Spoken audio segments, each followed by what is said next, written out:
তায়েফের কথা ভেবে কাঁদে শুধু দোনয়ন, এমন দরদি পেতে কাঁদে মন অনুক্ষণ, কাঁদে মন অনুক্ষণ। ওহুদে দাঁতহারা আহমদ যখন লৌহ মাখা কিয়ামতে উঠবে তখন, জিহাদ না করে কিভাবে দেখাবে তুমি চাঁদ চেহারা রূপে ওয়াতুল। আল্লাহুম্মা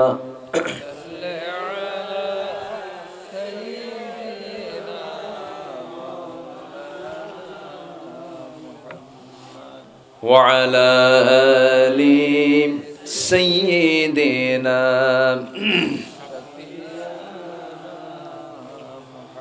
সবাই বলুন বালাগাল উলা বিকামালিহি কাশাফাত তুজা বিজামালিহি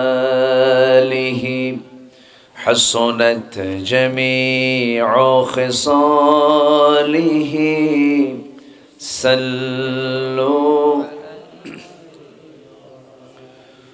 সূরতে ইউসুফ বিদারি হিকমতে লুকমান মা কারিয়ে কুরআন বারি يهدي لسان مان ما بلغ العلا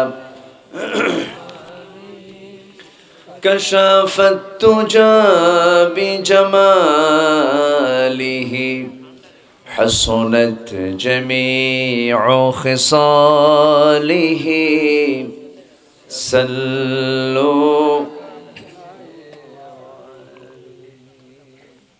আল্লাহ রাব্বুল আলামিন বলেন হুয়াল্লাযী ইউরীকুমুল বারকা খাওফান ওয়া তামআন ওয়া ইউনশিস সাহাবাত সিকাল। জোরে বলুন আল্লাহু আকবার।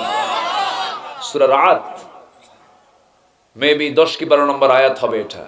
আল্লাহ তাআলা ভারী মেঘমালাকে আমার আকাশ, আমার মাথার উপর আকাশে ঝুলন্ত রেখেছেন। এমন ক্ষমতা একমাত্র কার? আসতে বলবেন না কার? যদি ছেড়ে দেন সব শেষ। মাঝখান দিয়ে একটু একটু ঝাঁকি ঝুঁকি মারলেই তো সব হুঁশ থাকে না। এই তো মাস কয়েক আগে, কয়েক মাস হবে না, কয়েক শুক্রবার আগে ভূমিকম্প হলো না? আদমদিঘি হয়েছে নাকি? টের পাইছিলেন? বেশি টের পাওয়া গেছে হলো ঢাকায়। জি, ঢাকাতে এমন ধাক্কা মারছে, এক ধাক্কায় বিল্ডিং এ একটা মানুষও নাই। ঢাকার সব ফ্ল্যাট থেকে, সব ছেলে, মা থেকে, মা সন্তান থেকে, স্বামী বউ থেকে সব থুয়ে মারছে দৌড়। ইয়াউমা ইয়াফিরুল মারউ মিন আখি ওয়া উম্মিহি ওয়া আবিহি। সব দৌড়, দৌড় মেরে সব পড়ে গেছে, চলে গেছে রাস্তায় ফাঁকা। জুতা পায় না খালি পায়? বলেন জুতা পায় না খালি পায়। গায়ে কোনো কাপড় চোপড় ছিল ভালো? কি ছিল? বড় জোর একটা লুঙ্গি আর না একখান গেঞ্জি, এছাড়া তোর কিছু নাই। দৌড় মেরে রাস্তায় দাঁড়ায় আছে সব কোন কোন এলাকার, ধানমন্ডি, বাড়িধারা, ডুএচএস, সব ভিআইপি মানুষ, সব হয়ে গেছে ভিআইপি ফকির। সব কি হয়েছে? ফকির। রাস্তায় যে রাস্তায় হয়ে দাঁড়ায় আছে। এই যে দৌড়টা মারলো যে কয়েক সেকেন্ড, মাত্র কয়েক সেকেন্ড ভূমিকম্প হলো, একটা লোক নাই বাড়ি ঘর ছাড়ছে। কার ভয়ে? একটু ভালো করে কম তো, কার ভয়ে? মরার ভয়। ও মরবে না এই জন্য দৌড় মারছে। সম্মানিত ভাইয়েরা, মৃত্যু থেকে কেউ কি বাঁচতে পারবে? আচ্ছা, জান্নাত মনে হয় মরার আগে পাওয়া যায় না, না মরার পরে? আচ্ছা, জান্নাতের লোভ নাই কার এখানে? জান্নাতের লোভ যদি হয় তাহলে মরার লোভ তো থাকা দরকার। আমি রূপক অর্থে বলছি। জান্নাতের লোভ যদি পেতে চায়, জান্নাতের লোভ যদি হয়, তাহলে মরার লোভ তো থাকা দরকার। মরলেই তো জান্নাত পাওয়া যাবে, মরলে কি জান্নাত পাওয়া যাবে। মৃত্যু একটা সামনে একটা প্রাচীর হয়ে আছে জান্নাত পাওয়ার ক্ষেত্রে। মরলেই কি জান্নাত অথবা জান্নাতের ফ্লেভার আল্লাহ পাক আমাকে আপনাকে দিয়ে দিবেন। এই জন্য শাহাদাতের তামান্না যারা লালন করে মাঠে যারা নামিয়ে পড়ে, তারা কিন্তু মৃত্যুকে পরোয়া করে না। কেন? মরলেই জান্নাতে চলে যাচ্ছে, ঠিক কিনা? তাহলে আল্লাহর ভয়ে কিন্তু দৌড় মারে নাই। দৌড় মারছে কিসের ভয়ে? মরার ভয়ে। যদি আল্লাহর ভয়ে দৌড় মারতো, ওই সময় দৌড় মারতো না, ফজরের দৌড় মেরে মসজিদে যেত, ঠিক কিনা? হয়তোবা ফজরে যদি দৌড় মেরে মসজিদে যেত, আল্লাহ পাক ভূমিকম্প দিতেনি না। আমার কথা কি বুঝতেছেন আপনারা? ভূমিকম্পের মালিক কে? ভূমিকম্পের মালিক কে? আল্লাহ তাআলা। ভূমিকম্প কে দেন? আল্লাহ দেন। এটিকে রহমতের? ভালো করে কোন, রহমতের না গজব? গজব। অতিবৃষ্টি গজব, অনাবৃষ্টি গজব। বেশি শীত যেটা হওয়ার কথা ছিল না, এটাও কিন্তু রহমতের মধ্যে পড়ে না, এটা বুঝতে হবে। হঠাৎ করে যে দেশ এত ঠান্ডায় অভ্যস্ত নয়, হঠাৎ করে ঠান্ডা বলে ওটা কি রহমত হয়? না। এগুলো কেন দেন আল্লাহ রাব্বুল আলামিন? বলেন, বান্দারে, সমাজের মধ্যে যখন জেনা বেড়ে যায়, বাদ্যযন্ত্র বেড়ে যায়, সুদের কারবার বেড়ে যায়, এই সমস্ত পচন প্রক্রিয়া যখন সমাজে শুরু হয়ে যায়, আমি আল্লাহ সতর্ক করার জন্য একটা ধাক্কা মারি। ধাক্কা মারে নাই, খালি একটা ঢেউ দিয়ে গেছে, দেখা গেলাম 1 মিনিট থুইলে কিন্তু তুই শেষ, তোর 14 গোষ্ঠী শেষ, ঠিক কিনা? আমার বন্ধুগণ, সবাই তো দুনিয়া থেকে বিদায় নেবই, কেউ তো বাঁচার জন্য আসে নাই, সবাই মরে যাব। কিন্তু ভূমিকম্প আল্লাহ রাব্বুল আলামিন দেন। এই ভূমিকম্প কিন্তু পৃথিবীতে মানুষ আসার আগে কিন্তু আরো বেশি বেশি ঘন ঘন ভূমিকম্প হতো। বিজ্ঞান বলছে এই আকাশ এবং জমিন এর মাঝখানে যে মহাশূন্য আছে, এই মহাশূন্য আগে ছিল না। আল্লাহ পাক এটাকে এক জায়গায় লাগানো রেখেছিলেন।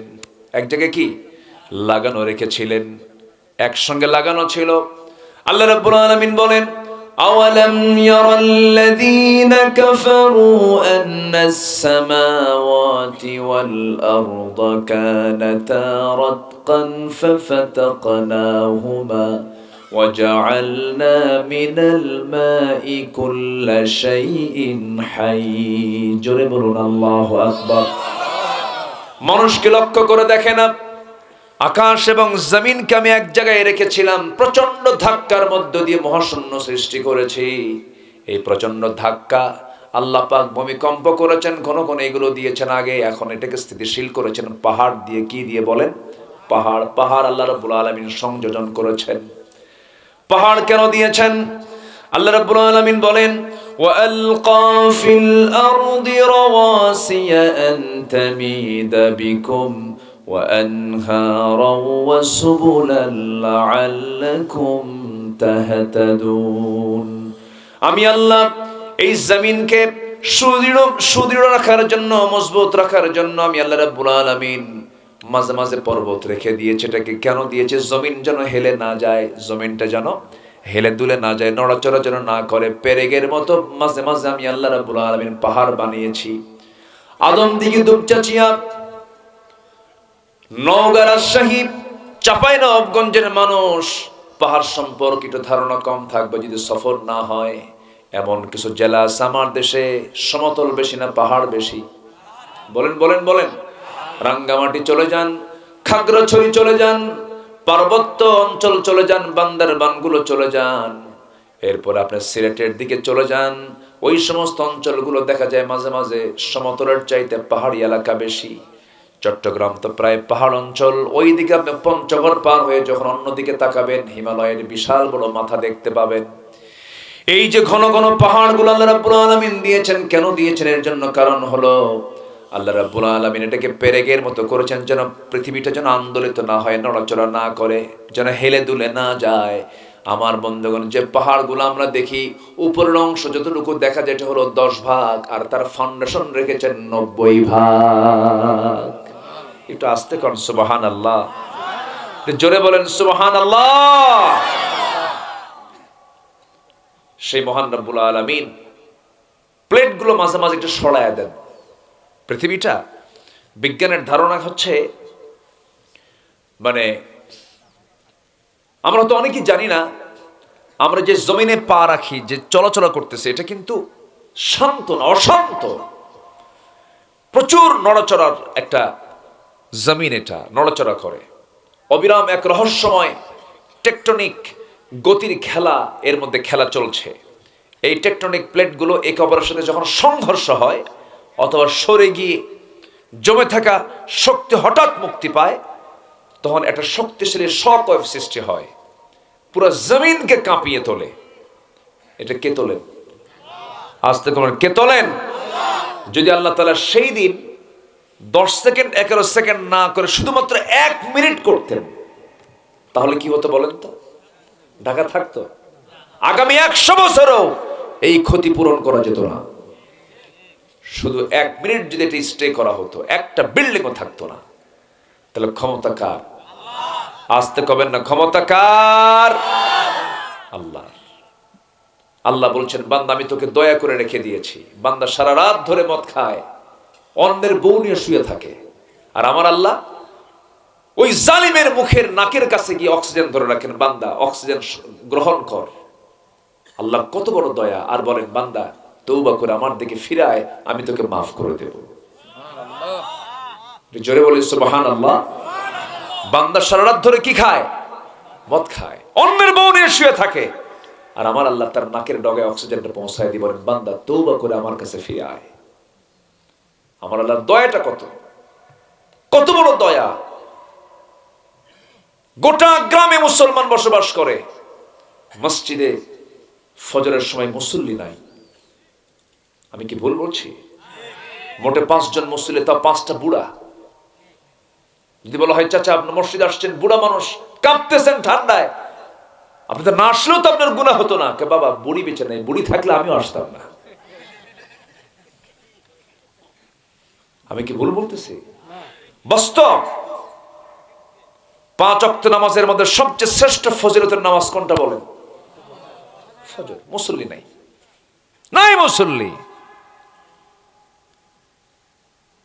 আল্লাহ পাক কত বড় দয়ালু, আল্লাহ আমার নাকের ডগায় খাবার পৌঁছায় দেয়। আমি আল্লাহকে বেশি ভালোবাসি না আল্লাহ আমাকে বেশি ভালোবাসেন? জোরে বলেন না, কে কে আমাকে বেশি ভালোবাসেন? আল্লাহ আমাকে খাওয়ান, আল্লাহ আমাকে চলান, আল্লাহ আমাকে ফেরান।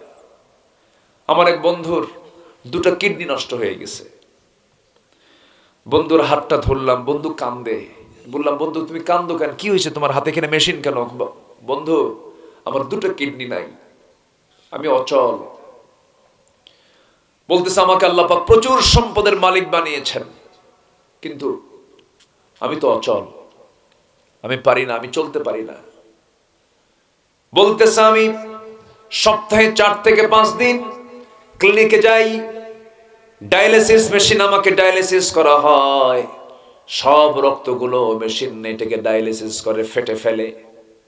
অথচ আল্লাহ রাব্বুল আলামিন প্রত্যেক বান্দার দেহের মধ্যে 2টা করে কিডনি দিয়েছেন। একটা কিডনি হলো চলতে দিয়েছেন কয়টা? আস্তে কবেন না, কয়টা দিয়েছেন?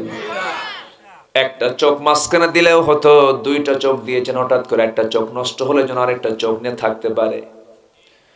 আল্লাহ রাব্বুল আলামিন সব ডাবল ডাবল দিয়েছেন।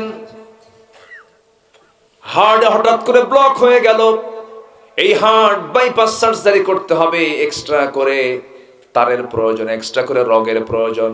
গরু দিয়ে হবে না, ছাগল দিয়ে হবে না, বাবার রগ দিয়ে ছেলের হবে না, ছেলের রগ দিয়ে বাবার হবে না। আল্লাহ রাব্বুল আলামিন বলেন, বান্দারে ডাক্তার যখন তোর এক্সট্রা করে যখন রগের প্রয়োজন মনে করবে, পৃথিবীর কেউ তোকে রগ দিতে পারবে না। আমি আল্লাহ রাব্বুল আলামিন তোর পায়ের দিকে এক্সট্রা করে কিছু এক্সট্রা করে রগ দিয়েছি, পা থেকে কেটে নিয়ে সেই রগ দিয়ে তুই বাইপাস সার্জারি করে নিবি। যেরকম সুবহানাল্লাহ। আল্লাহ আমাকে কি দেন নাই? সব দিয়েছেন। ওই কিডনির ওজন হলো 200 গ্রাম। কয়শো গ্রাম? 200 গ্রাম ওজন একটা করে কিডনির ওজন হলো মাত্র 200 গ্রাম। আর মানুষ যে ওই কিডনির যে কাজ ডায়ালিসিস মেশিন করে তার ওজন হলো 100 কেজি। মানুষ বানাইছে 100 কেজি, আল্লাহ দিয়েছেন কয়শো গ্রাম? 200 গ্রাম। এমনটা যদি হতো, বান্দারে তুই দুনিয়াতে চলে যা, আমি তোর জন্য কিডনি পরে পাঠায় দেবো, 100 200 কেজি নিয়ে ঘুরবি। পারতাম? ধানের বস্তা নিবেন না কিডনির বস্তা নিবেন? সব শেষ হয়ে যেত। আল্লাহ রাব্বুল আলামিন বলেন, الذي خلقك فسواك فعدلك في أي صورة ما شاء ركبك। এত বড় হয়ে যাবে, চোখ নষ্ট হয়ে যাবে। ওই চোখের ভাইরাস আপনার জীবনটা পর্যন্ত চলে যেতে পারে, কারণ মাথা থেকে পা পর্যন্ত প্রত্যেকটা সৃষ্টিগুলো আল্লাহ পাক চামড়া দিয়ে ঢেকে দিয়েছেন, শুধুমাত্র কি ছাড়া? কি ছাড়া বলেন? চোখ ছাড়া। চোখটার বাইরে থাকে। এই চোখকে আল্লাহ রাব্বুল আলামিন সম্পূর্ণরূপে 100% দূষণ মুক্ত, জীবাণু মুক্ত রাখার জন্য চোখের মধ্যে আল্লাহ রাব্বুল আলামিন পানি দিয়ে দিয়েছেন। প্রত্যেকটা চোখের পেছনে এক্সট্রা করে মেশিন সেট করে দিয়েছেন। চোখের পানিগুলো যে বের হয় তার পরিমাণ হলো প্রত্যেক দিন 24 ঘন্টায় বান্দার চোখ থেকে পানি বের হয় হলো 1 মিলিলিটার। একটু আস্তে করেন সুবহানাল্লাহ। এই পানির স্বাদটা কেমন? মিঠা পানি না লবণ পানি? হ্যাঁ, মিঠা না লবণ? লবণ। লবণ আছে যেখানে ভাইরাস নাই, সেখানে লবণ সব জীবাণুকে নাশ করে দেয়। আল্লাহ পাক চোখের সব জীবাণুকে ধ্বংস করার জন্য চোখের পানিকে কি করেছেন? লবণ করে দিয়েছেন। এবং শুধু লবণই করে দেন নাই, এই চোখের পানিকে আল্লাহ রাব্বুল আলামিন ওয়াইনমেন্ট আকারে, মলম আকারে দিয়ে দিয়েছেন। বান্দা যখন ঘুমিয়ে পড়ে, বান্দা ঘুমানোর সঙ্গে সঙ্গে তখন মনে করি আমরা মনে হয় চোখের পানি আর পড়ে না, চোখের পানি কিন্তু আসতেই থাকে। কিন্তু বান্দা সকালবেলা যখন হয়ে যায়, ঘুম থেকে উঠেই দেখে তো চোখের দুই কোণে সাদা সাদা একটা কি যেন একটা, কি এটাকে কি, এলাকে কি বলে? হ্যাঁ, কি কয়? আবার কোন? পিজুর। পিজুর, পিজুর। হ্যাঁ, পিজুর। এটা নতুন ভাষা শিখলাম আজকে। ভাষার তো শেষ নাই, কত ভাষা যে আল্লাহ দিয়েছেন পৃথিবীতে। আল্লাহু আকবার। আল্লাহু আকবার। না ময়লার কেন? ময়লা না তো, এটা ময়লা না, এটা মলম। আল্লাহু আকবার বলেন। হয়তো দেখতে মনে হয় এই তোর চোখে এটা সরা, তাড়াতাড়ি টিস্যু দিলাম, কিন্তু না, এই ময়লায় যদি না থাকতো, পিজুর যদি না থাকতো, আপনার চোখ অন্ধ হয়ে যেত। আল্লাহু আকবার বলেন। কে দিয়েছেন? আস্তে খাবেন না, কে দিয়েছেন? তাও পরিমাণ মতো বের হতে হবে। বেশি বের হলে আবার সমস্যা। বেশি বের হলেও কি? বেশি বের হলে সমস্যা না? বেশি বের হলেও সমস্যা, তখন আবার একটা চোখের প্রবলেম। আল্লাহ কত সুন্দর করে বানিয়ে দিয়েছেন। আমার বন্ধুগণ, ক্যামেরারও চোখ আছে। এদের যে মেগাপিক্সেল, মানুষের চোখের কাছে এই ক্যামেরাগুলো কিচ্ছু না। চোখ যা পারে এই ক্যামেরা তা পারে না। এই চোখের মধ্যে আল্লাহ রাব্বুল আলামিন কত পাওয়ার দিয়ে দিয়েছেন, কত দিক দিয়ে দিয়েছেন। আল্লাহ বলছেন বান্দারে, আলাম নাজআল লাহু আইনাইনি ওয়া লিসানাহু ওয়া শাফাতাইন। বান্দা, আমি তোকে ঠোঁট দিয়েছি, সুন্দর জিহ্বা দিয়েছি। বলুন তো, জিহ্বাটা সর্বক্ষণ ভাটায় থাকে না জোয়ারে থাকে? কিছু কয় না, ভাটায় না জোয়ারে? জলপাই খায় একজন, আর আপনার গাল দেখালে পানি পড়ে। ঠিক কিনা কোন? আছে কিনা বলেন? জলপাই শুধু ধরে থাকে। এই যে তেঁতুল, দেখ ওদিকে জিহ্বা শেষ। ঠিক কিনা? কি জোয়ার! আল্লাহু আকবার বলেন। কি জোয়ার আল্লাহ দিয়েছেন! আল্লাহু আকবার বলেন। কানের মধ্যে ময়লা আছে, আনেন আছে না নাই? কানের মধ্যে যে ময়লাটা, এই ময়লা এলাকায় কি বলে জানি না, কি বলে? খোল। গরু খায়। এই খোল সেই খোল নয়, এটাকে ময়লা বলি। ময়লা বললে ভুল হবে। আমার বন্ধুগণ, কানের যে ময়লা দিয়েছেন, যেটাকে ময়লা মনে করি না, ইয়ার ওয়াক্স। আল্লাহ পাক এটা দেওয়ার কারণ হলো এই জিনিসটা আল্লাহ রাব্বুল আলামিন এই জন্য দান করেছেন বান্দারে, কানের মধ্যে যে ময়লাটা দিয়েছে এটা তিক্ত করে দিয়েছে, স্বাদটা হলো তিতা। তুই ঘুমিয়ে পড়েছিস, ঘুমানোর পর হঠাৎ করে যদি কোনো পিঁপড়া যদি ভুল করে তোর কানের মধ্যে চলে আসে, যখন তিক্ত ভাবটা দেখবে ভাববে এটা বেলাইনে আসছি, এটা এসে লাভ নাই, তিতিয়া ব্যাক করে। আর যদি মিষ্টি হতো সব পিঁপড়া জমা হতো শরীর মধ্যে, কানে ঘুমাও। কি কথা বলছেন নাই? যেরকম সুবহানাল্লাহ।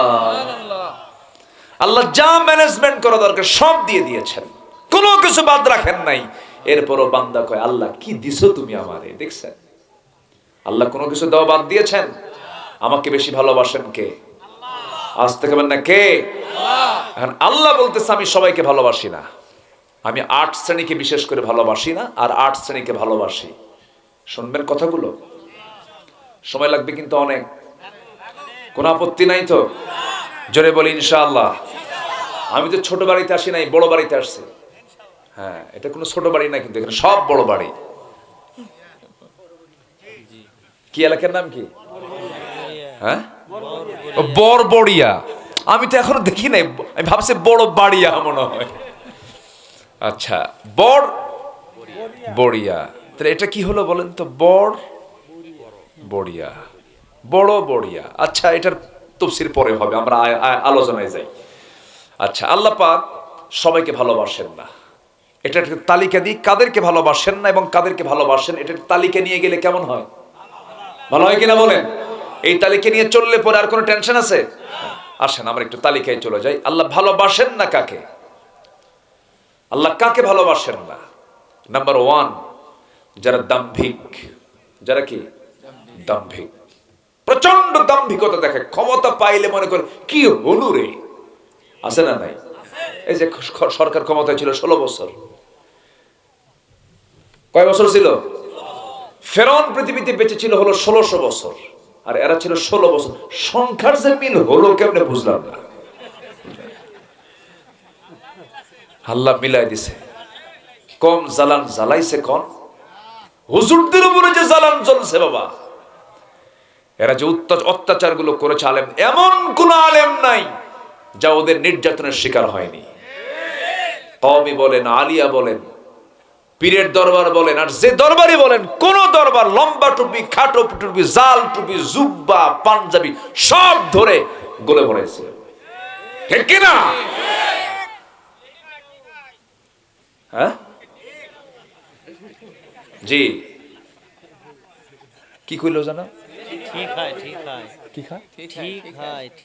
ঠিক হয়।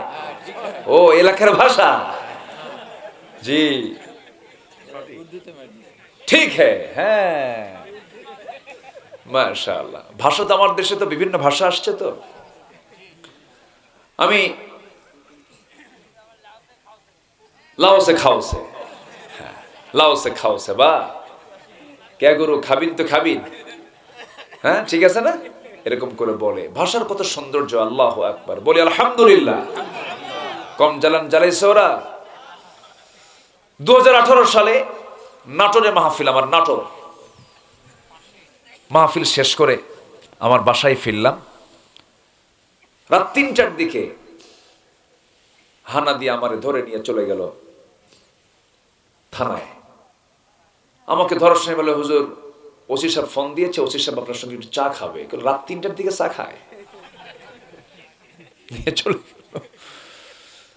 ওসি সাহেব আমাকে দেখে বলে, হুজুর একটু মাফ করে দিয়েন হুজুর, বদ্ধ দিয়েন না। তো বললাম বদ্ধ দেব না, ঠিক আছে, ধরছেন কেন? হুজুর উপর থেকে খুব চাপ, চাকরি বাঁচান তো ফরজ, বাচ্চা কাচ্চা আছে। বললাম ইমান বাঁচান তো নফল। তা আমাকে ধরলেন। হুজুর নির্বাচন সামনে, নির্বাচন পরে বের হয়ে যাবেন, সমস্যা নেই। 2018 সাল নভেম্বর মাসে, 23শে নভেম্বর আমাকে ধরে নিয়ে চালান দিল, কোর্টে নিল। কোর্টে নেওয়ার পর কোর্টের জাজ আমার দিকে তাকায় জিব্বে কেমন বলে, হুজুরে ধরলো কেন? হুজুর তো আসুনি আমি। মামলার ধারার দিকে তাকায় দেখে এই ধারায় জামিন দিলে হুজুরের চাকরি, মানে ওই জজের চাকরি থাকবে না। জামিন অযোগ্য করে হ্যান্ডকাফ লাগায়া মাদ্রাসা ইউসুফিয়া পাঠায় দিল। মাদ্রাসা ইউসুফিয়া বুঝলেন তো?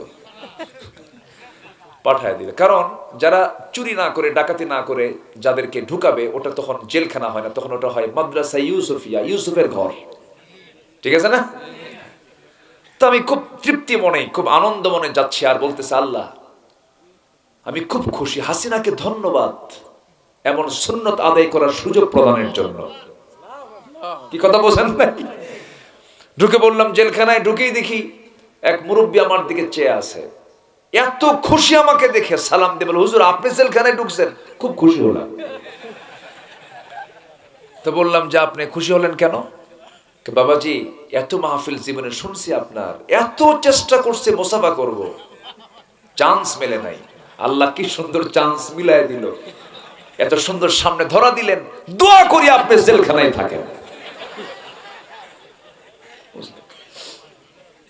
তো বললাম চাচা আপনি জেলখানায় কেন? কে বাবা বোমা হামলা। বললাম বোমা হামলা কেন? মামলা দিছে বোমা হামলার।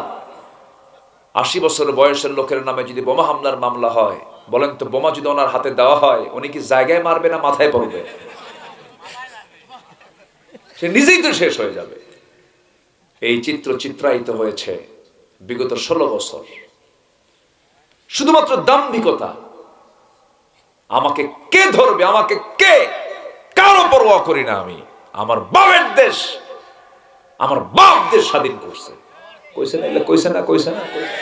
আমি কি ভুল বলতেছি একটাও? এগুলো কি বিনয় না দাম্ভিকতা? আল্লাহ বলছেন ইন্নাল্লাহা লা ইউহিব্বুল ফারিহিন, আল্লাহ দাম্ভিককে কখনো পছন্দ করেন না। আমরা সম্পদ নিয়ে, ক্ষমতা নিয়ে কখনো দাম্ভিকতা প্রকাশ করব? আজ আছি কাল নাই, এখন আছে পরে নাই। অহংকার করা যাবে না। ফেরাউন যখন বলে ফেললেন রাব্বুকুমুল আলা, সবচেয়ে বড় রব আমি ফেরাউন, আল্লাহ বলল ফেরাউন সময় আসুক তোকে পানিতে চুবাবো। তোকে পানিতে চুবান নাই? চুবাইছেন। এই ফেরাউন কম কিছু করে নাই, বহু অত্যাচার করেছে, ভালো ভালো বান্দাদের বিরুদ্ধে বহু মামলা দিয়েছে, কুৎসা রটনা করেছে। মুসা আলাইহিস সালামের বিরুদ্ধে একটা নেগেটিভ মন্তব্য চতুর্দিকে ছড়িয়ে দিল। সে কি বলে বেড়ালো? সে বলল মুসা যদি আল্লাহর নবী হয়, ওর মধ্যে একটা সমস্যা আছে, শারীরিক সমস্যা আছে। কি? 5 শিরা ব্যারাম না 1 শিরা ব্যারাম না কি কয়? 5 শিরা কয় না 1 শিরা কয়? ও 5 শিরা একটা এলাকার নাম আছে, আছে না? একটা এলাকার নাম আছে। ওটা জয়পুরহাট রোডে কোন একটা রোডে আছে মনে হয়। আমার বন্ধুগণ, অর্থাৎ আল্লাহ রাব্বুল আলামিন অন্ডকোষ দিয়েছেন বান্দাকে। ফেরাউন বলে ফেললো মুসার তো একটা অন্ডকোষ ছোট একটা বড়, ও কেমন আল্লাহর নবী হয়? দেখছেন, এই একটা অপপ্রচার চতুর্দিকে ছড়ায় দিল। মুসা আলাইহিস সালাম কথা যখন তার কানে আসলো, এমনি তো রাগ কম না বেশি? প্রচন্ড রাগ, খেপে গিয়ে আল্লাহকে বলছেন আল্লাহ যেটা নাই সেটা কইলো কেন ফেরাউন? আমার তো সব ঠিকঠাকই আছে, কেন বললো? আল্লাহ বিচার চাই। আল্লাহ বলছেন মুসা চিন্তা করো না, সব ওপেন করে দেব, ফেরাউনকে বুঝাই দেব তোমার সবকিছু ঠিকঠাক আছে, সময় আসুক। অনেক লম্বা কথা ছিল বলে ফেলে আমি কোনো কথা আটকায় রাখি না, ফিনিশিং দিয়ে দিই সঙ্গে সঙ্গে, এটা আমার তবিয়ত। মুসা আলাইহিস সালাম গোসল করতে নেমেছেন কোন একটা পানিতে। করলেন কি? নিজের পাজামাটা খুলে পাথরের উপরে রেখে তিনি গোসলে নেমেছেন। আবার তিনি সেই কাপড়টা আবার পরবেন, সেই পাজামাটা আবার পরবেন। গোসলে নেমেছেন তিনি, এইদিকে আল্লাহ রাব্বুল আলামিন পাথরকে অর্ডার করছেন, পাথর লুঙ্গি নিয়ে দৌড় মার, লুঙ্গি নিয়ে দৌড় মার। সহিহ বর্ণনা না কিন্তু এটা, লুঙ্গি নিয়ে দৌড় মার। যখন দৌড় মারা শুরু করেছি, আল্লাহর পয়গম্বর তিনি গোসল থেকে উঠেই তিনি লুঙ্গিতে হাত দিচ্ছেন, কিন্তু লুঙ্গি নাই, পাথরও নাই।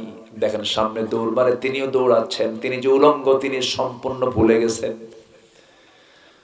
আল্লাহ রাব্বুল আলামিন ওই পাথরকে সেই পর্যন্ত যেতে বললেন যে পর্যন্ত না ফেরাউনের দরবার না আসে, ফেরাউন লোকজন নিয়ে বসে আছে, ওই পর্যন্ত গিয়ে পাথরটা গিয়ে লুঙ্গি নিয়ে সে থেমে গেছে। মুসা ইসলাম তো ওদূর পর্যন্ত দৌড় মেরে আসছেন, শুধু বলছেন পাথর থাম, পাথর থাম, হাতে লাঠি।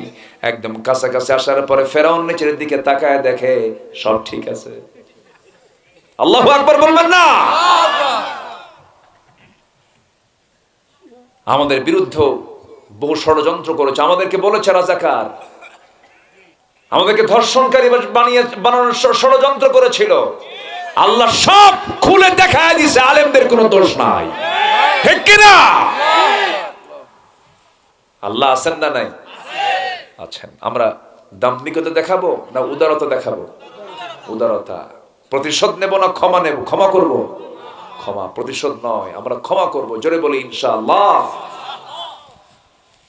হাইরে কি দাম্ভিকতা! মুহূর্তের মধ্যে সব সাফ হয়ে গেছে। যা প্রজন্ম, তরুণ প্রজন্মকে ধন্যবাদ। ভাবছিলাম মনে হয় সব শেষ, এরা মনে হয় কিছু নাই, এরা জাতে মাতাল তালে ঠিক। এমন আন্দোলন গড়ে তুললো, একদম গণভবনে গিয়ে মুরগির রান দিয়ে দুপুরে খাবার খাইছে। যা, ঠিক কিনা? যুবকরা, তোমাদের রক্তকে কাজে লাগাও। যুবকরা, সামনের দিন ইসলামের দিন, ঠিক কিনা? যুবকরা, তোমরা পিছপা হবে না। শরীফ ওসমান হাদির হত্যার বিচার বাংলার জমিনে হতে হবে। রাজি আছেন কারা কারা? হাত উঁচু করে দেখান মুসলমান।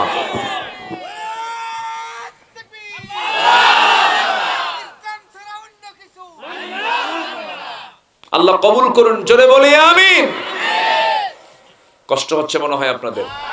আলোচনা চালাবো, চালাবো। ফজর নামাজ পড়ে যাবেন, এ তো মেরে ফেরা ষড়যন্ত্র দেখতেছি। অনেক সুন্দর, বলি আলহামদুলিল্লাহ। খুব ভালো মানুষ আপনারা, এত সুন্দর মানুষ।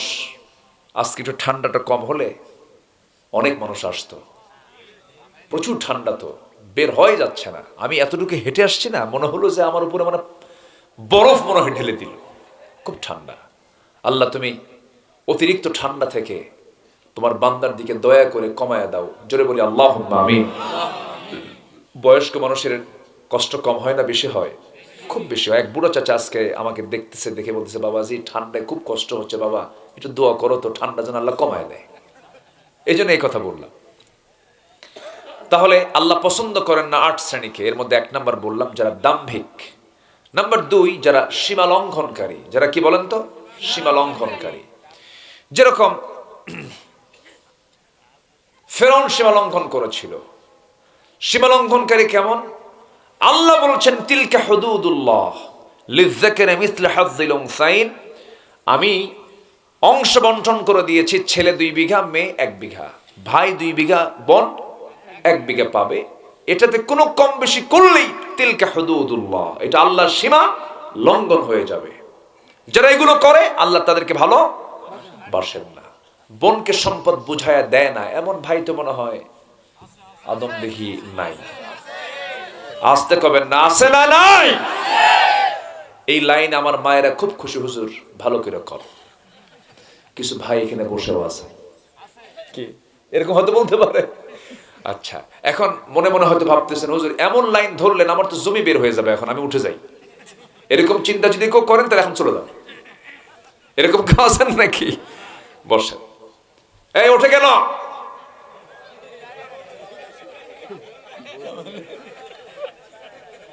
একটু ওয়াজের লাইন বুঝতে যেতে হবে। এখন ভাববো যে এই লোকগুলো সব বনের সম্পত্তি দেবে না, এই জন্য চলে যাচ্ছে।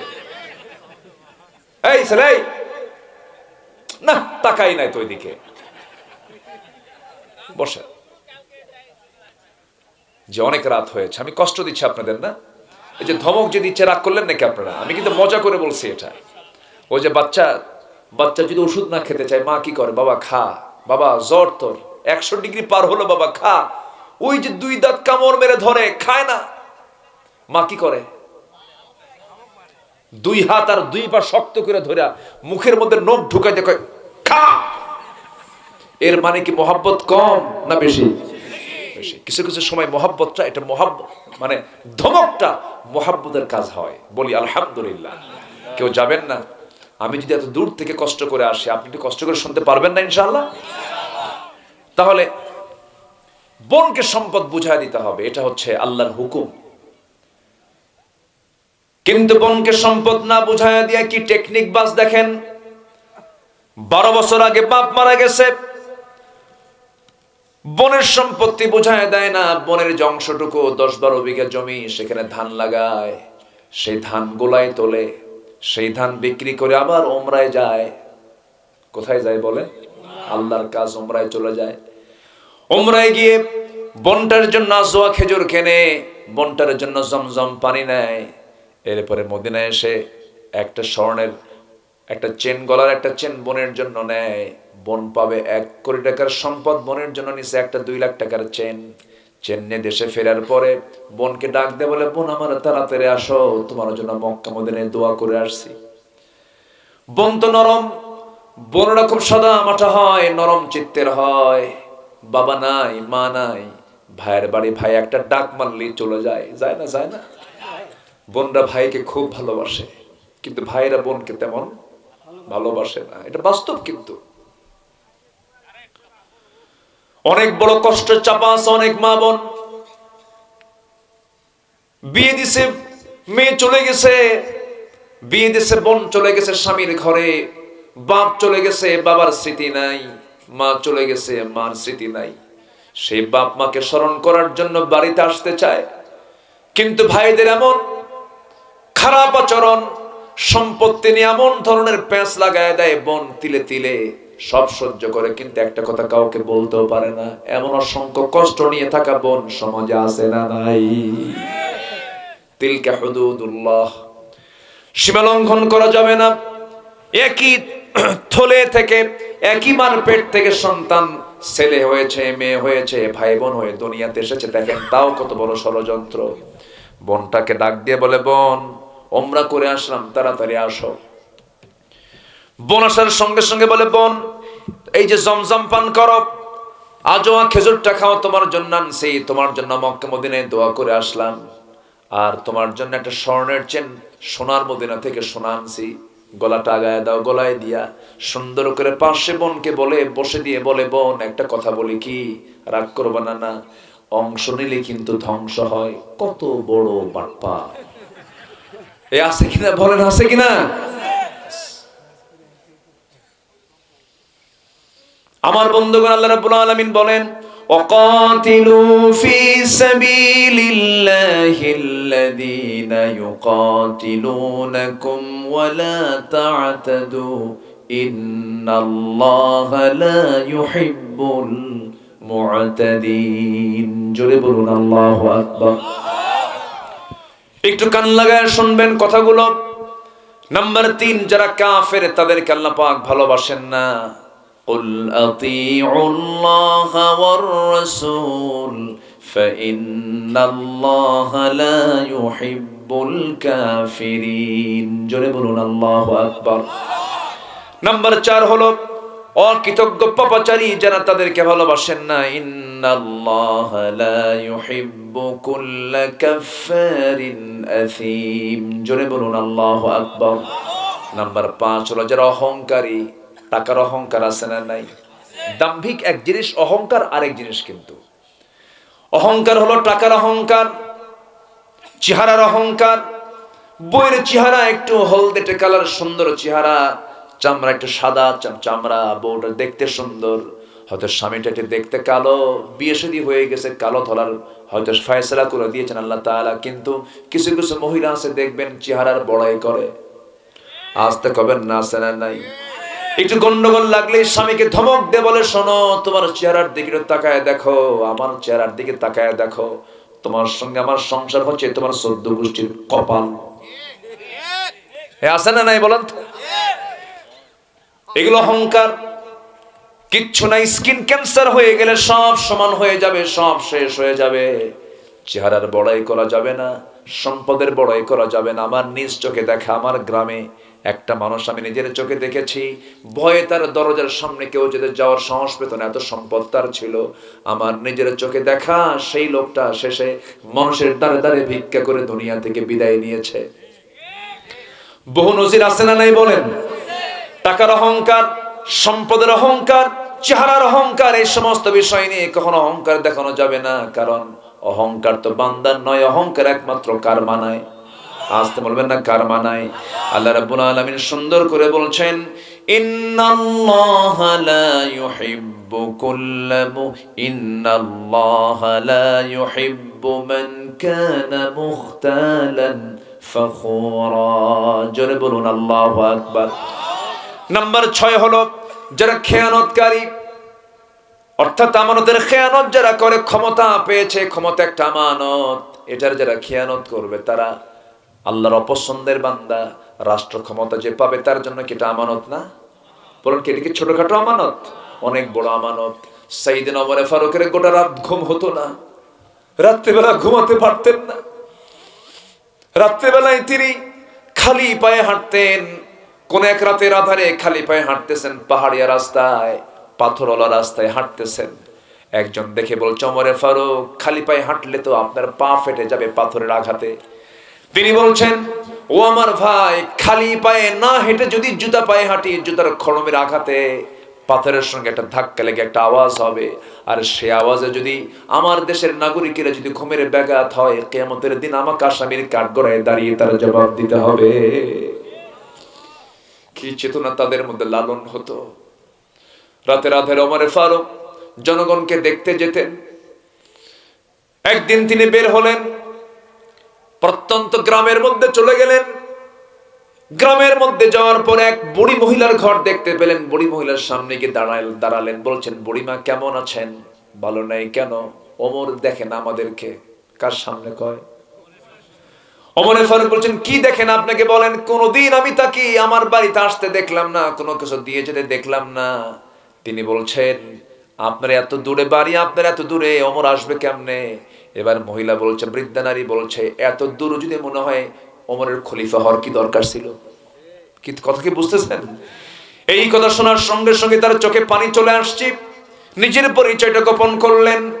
এবার বলছেন, মা, ভুল যেহেতু ওমর করে ফেলেছে, ওমর যদি আপনার কাছে মাফ চা, আপনি কি মাফ করবেন নাকি? বলছেন, না, মাফ করবো না। কি চান আপনি? টাকা পয়সা লাগবে? কি কথা কি বুঝতেছেন? আমার অভাব। কত টাকা চান? কি চান আপনি?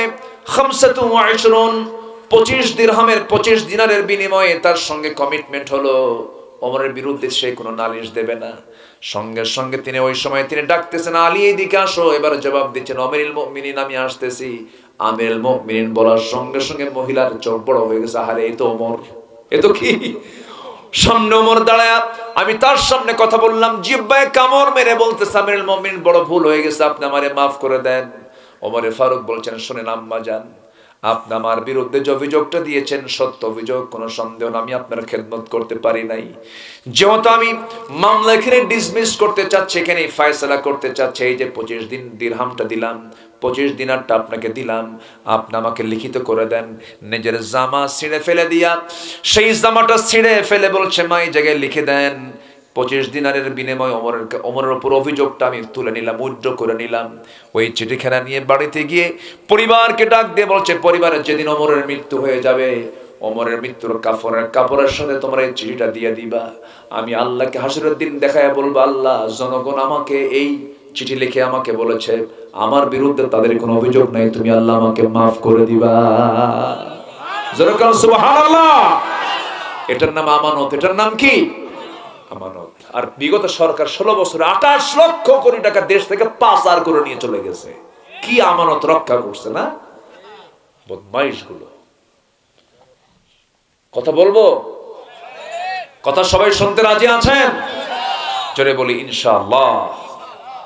ওমর ফারুক রাদিয়াল্লাহু তাআলা আনহু, আল্লাহু আকবার, কি ছিলেন তিনি! আমার বন্ধুগণ,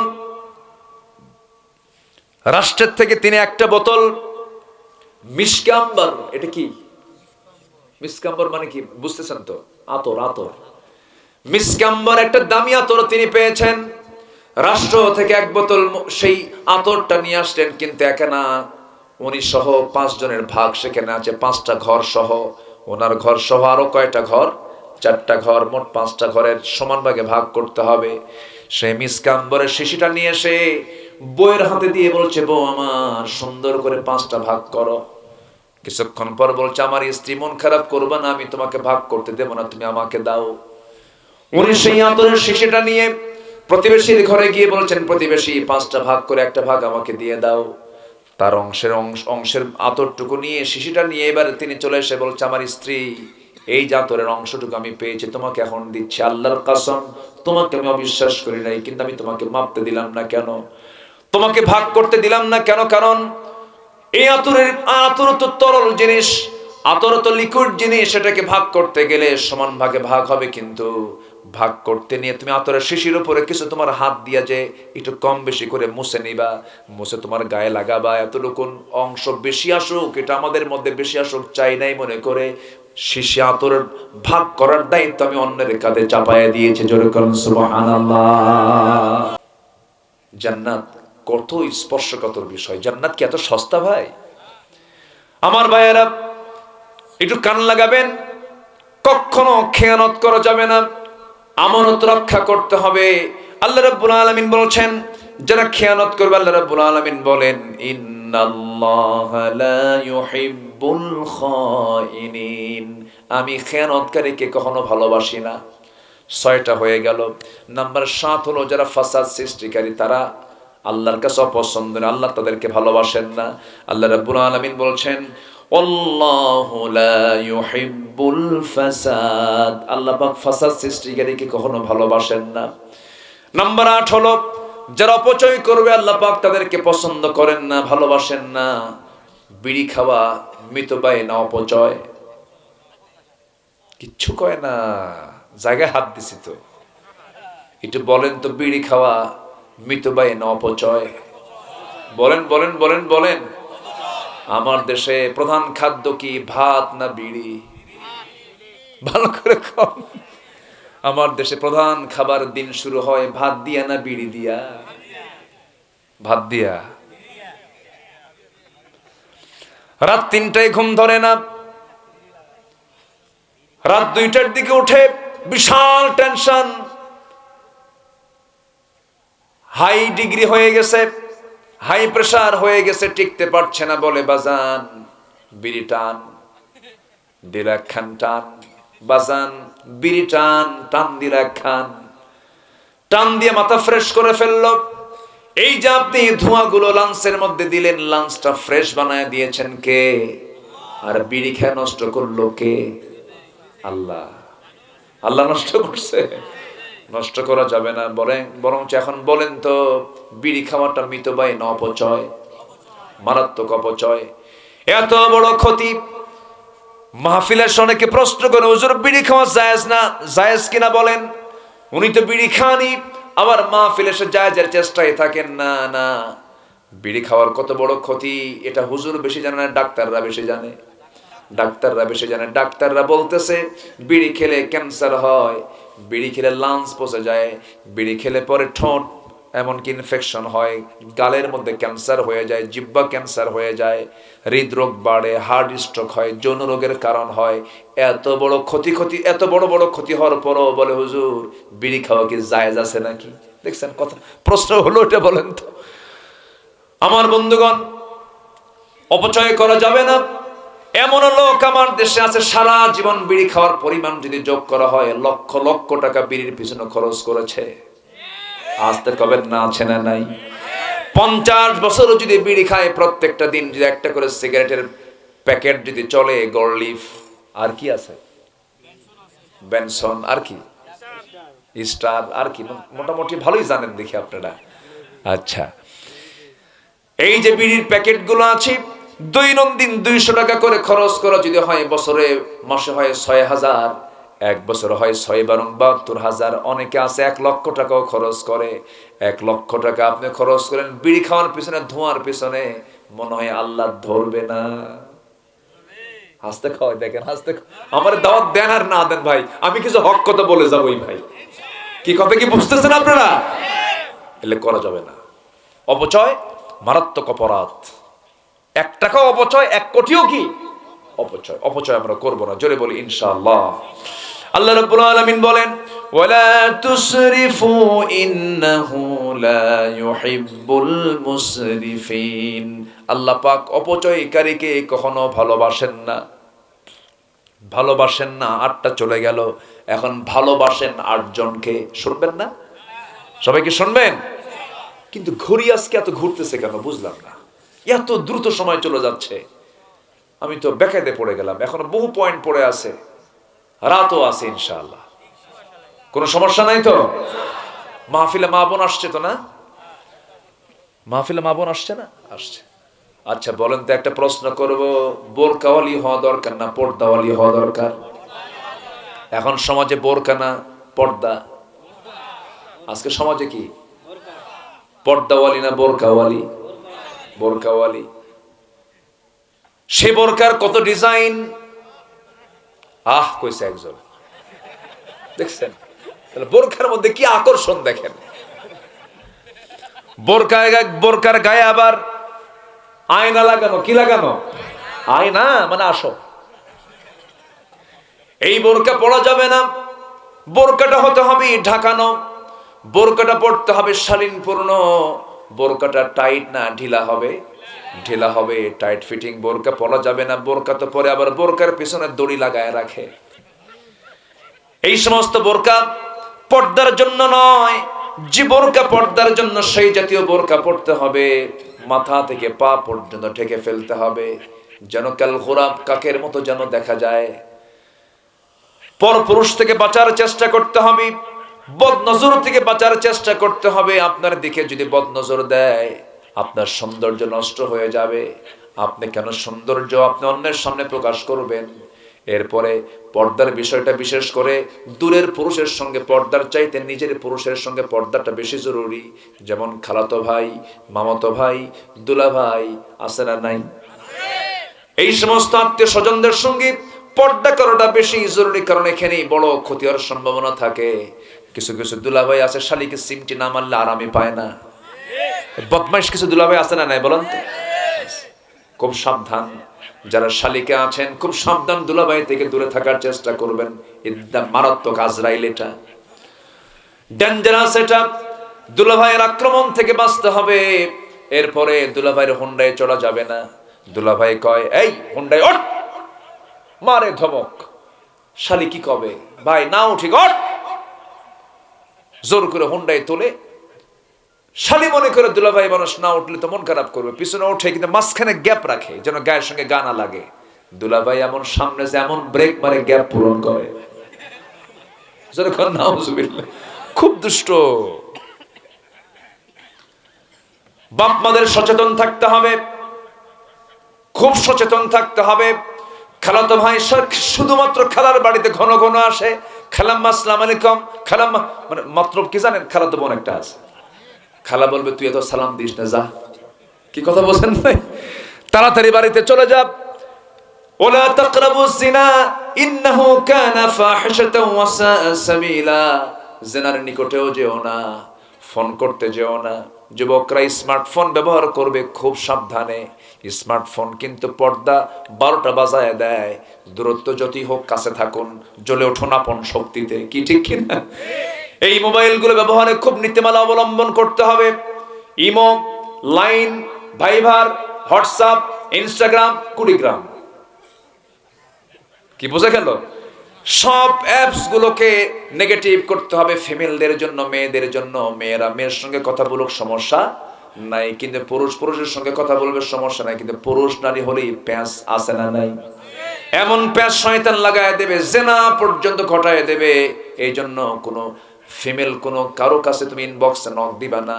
কারো ইনবক্সে নক দাও মানে হলো তার বেডরুমে ঢুকে যাওয়া গুনাহ হবে, জেনার গুনাহ হয়ে যাবে। খুব সাবধান, খুব কেয়ারফুলি চলতে হবে। আল্লাহ রাব্বুল আলামিন বলছেন, বান্দারে, যুবক তুমি জেনে রাখো, তোমার যৌবনকে যদি কন্ট্রোল করতে পারো, জেনা থেকে যদি বাঁচাতে পারো, আমি আল্লাহ তোমাকে আরশাস দিবেন ছায়ে তোমাকে জায়গা করে দেব। জোরে করুন সুবহানাল্লাহ। এই জন্য এই সমস্ত অপকর্ম থেকে বাঁচার জন্য সর্বক্ষণ জিকির করব কার? আসতে বলবেন না কার? আমি আপনার সবচেয়ে সেই দিন মজা পাবো যেদিন আমরা জিকিরের মধ্যে মজা পাবো। সবচেয়ে মজা পেতে হবে কার জিকিরে? বলেন, আল্লাহর জিকিরে। এই জিকির মানে আমরা অনেকে মনে করি সুবহানাল্লাহ না, আলহামদুলিল্লাহ শুধু না, এগুলো তো জিকির আছে, মুখে সবসময় বলবো, কিন্তু জিকিরের অনেকে ব্যাখ্যা বুঝি না। একটা প্রেক্ষাপট বললে সহজ হয়ে যাবে জিকির কাকে বলে। একজন খলিফা ছিলেন যার নামটা আজকে বারবার চলে আসছে, যেহেতু আসছে তার নামটাই বলে ফেলে, ওমরে ফারুক। কয় নাম্বার খলিফা? বলেন কয় নাম্বার? 1 নাম্বার কে বলেন? Number 2, number 3, number 4 Ali. 1 number Abu Bakr, number 2 হচ্ছেন ওমর ফারুক রাদিয়াল্লাহু তাআলা আনহু। বহুদিন আগে এক মাহফিলে বললাম, আজ থেকে প্রায় 15-20 বছর আগের কথা। এই যে এই সাইজের ছেলে যে বসে গেল, এমন একটা ছেলের সামনে বসে আছে, বললাম ওমরে ফারুককে চেনেন কে? কে বলেন? সামনে থেকে সেই ছেলেটা দাঁড়ায় বলে, হুজুর আমি চিনি। কে? আমাদের বাড়ির দোতলায় ভাড়া থাকে। আমাদের বাড়ির দোতলায় ভাড়া থাকে। বললাম তুমি 100তে 100 পাইছো? 100তে 100 পেয়েছো। তুমি যা বলেছো, যা জেনেছো তাই বলেছো, তোমার মধ্যে কোনো সমস্যা নাই। এই ওমর কিন্তু বাসায় ভাড়া থাকে ওমর নন, এই ওমর হচ্ছেন অর্ধজানের শাসনকর্তা ওমর। আল্লাহু আকবার বলে। তার মৃত্যুর একটা ইতিহাস বলছে, মৃত্যুর সময় তিনি কেমন করে জিকির করেছেন দেখেন। ওমরে ফারুকের মৃত্যুর সময় হয়ে গেছে, হঠাৎ করে তার মৃত্যুটা চলে আসছে, কেমন করে দেখেন। সারা জীবন দোয়া করেছেন, আল্লাহ আল্লাহুম্মা রযুকনি শাহাদাতান ফি সাবিলিক ওয়াজআল মাউতি ফি বালাদি রাসূলিক। এই দোয়া করতেন সারা জীবন। আল্লাহ পাক তার দোয়াটা মঞ্জুর করলেন। তিনি করলেন কি? নামাজে দাঁড়ায় গেলেন, ফজরের নামাজ প্রথম রাকাত পড়েছেন নামাজ। দ্বিতীয় রাকাতে হঠাৎ করে এক জালিম এসে তার ডান পাশে এসে তার পেটের মধ্যে চাকু ঢুকায় দিল। বিষাক্ত চাকু, বিষ মিশ্রিত চাকু, বিষ লাগানো আছে। চাকু যখন ঢুকায় দিয়েছে, তেমন তাকে কাবু করতে পারে নাই। ওই চাকু আবার বের করে নিয়েছে। এবার তিনি যখন সেজদার দিকে যাবেন, এমন সময় তাকে ধরে শক্ত করে ধরে পেটের মধ্যে, তল পেটের মধ্যে দুটা চাকু বারবার স্টেপ করা হলো, আঘাত করা হলো। যখন দুইবার যখন আঘাত করা হয়েছে, সেই সময় দেখা গেল তার ভুঁড়ির একটা অংশ বের হয়ে গেছে। নামাজ পড়তে চাইলেন কিন্তু আর পারলেন না। রক্তে রঞ্জিত হয়ে ওমরে ফারুক মসজিদের মধ্যে পড়ে গেছেন, সেন্সলেস হয়েছিলেন কয়েক ঘন্টা সেন্সলেস থাকার পরে যখন সেন্সটা ফিরে পেয়েছেন, ফিরে পাওয়ার পরে সামনে ছেলে আব্দুল্লাহকে দেখলেন। আব্দুল্লাহকে দেখে বলছে, আব্দুল্লাহ আমাকে একটু পানি দাও তো। সন্তান মনে করেছেন বাবা আমার তৃষ্ণার্ত, তাড়াহুড়ো করে পান করার জন্য এক গ্লাস পানি তার সামনে রেখে দিয়েছেন। বলছেন, আব্বা এই যে পানি, আপনি পান করুন। বলছে, বাবা আব্দুল্লাহ রে, তুই কিসের পানি আনছিস? আমি তো পানি পান করতে চাই নাই, আমার তো ফজর হয় নাই, ফজর নামাজটা পড়া দরকার। জোরে কোন সুবহানাল্লাহ। পেটের ভুঁড়ি বের হওয়া। গামছা দিয়ে বাঁধলেন পেট, ওযু বানালেন, ইশারা করে নামাজটা তিনি আদায় করলেন। এরপরে বলছেন, আব্দুল্লাহ তুমি এত কান্নাকাটি করো কেন? বাবা এত কেঁদো না, আব্বা ডাক্তার নিয়ে আসছে, ডাক্তার আপনার চিকিৎসা করুক। ঠিক আছে, আসতে দাও। ডাক্তার সামনে আসলো। এবার বলছেন, ডাক্তার কি চিকিৎসা করবা করো। এবার বলল কি, আপনাকে আমি একটা গ্লাস দুধ পান করবো, আপনি দুধ পান করুন। তাকে এক গ্লাস দুধ দেওয়া হলো। এক গ্লাস দুধ হাতের মধ্যে নিয়ে তিনি বিসমিল্লাহ বলে পান করলেন। কিন্তু দেখা গেল পেটের মধ্যে দুধ থাকলো না, পেটের নাড়িভুঁড়ি দিয়া দুধটা বাইরে বের হয়ে আসলো।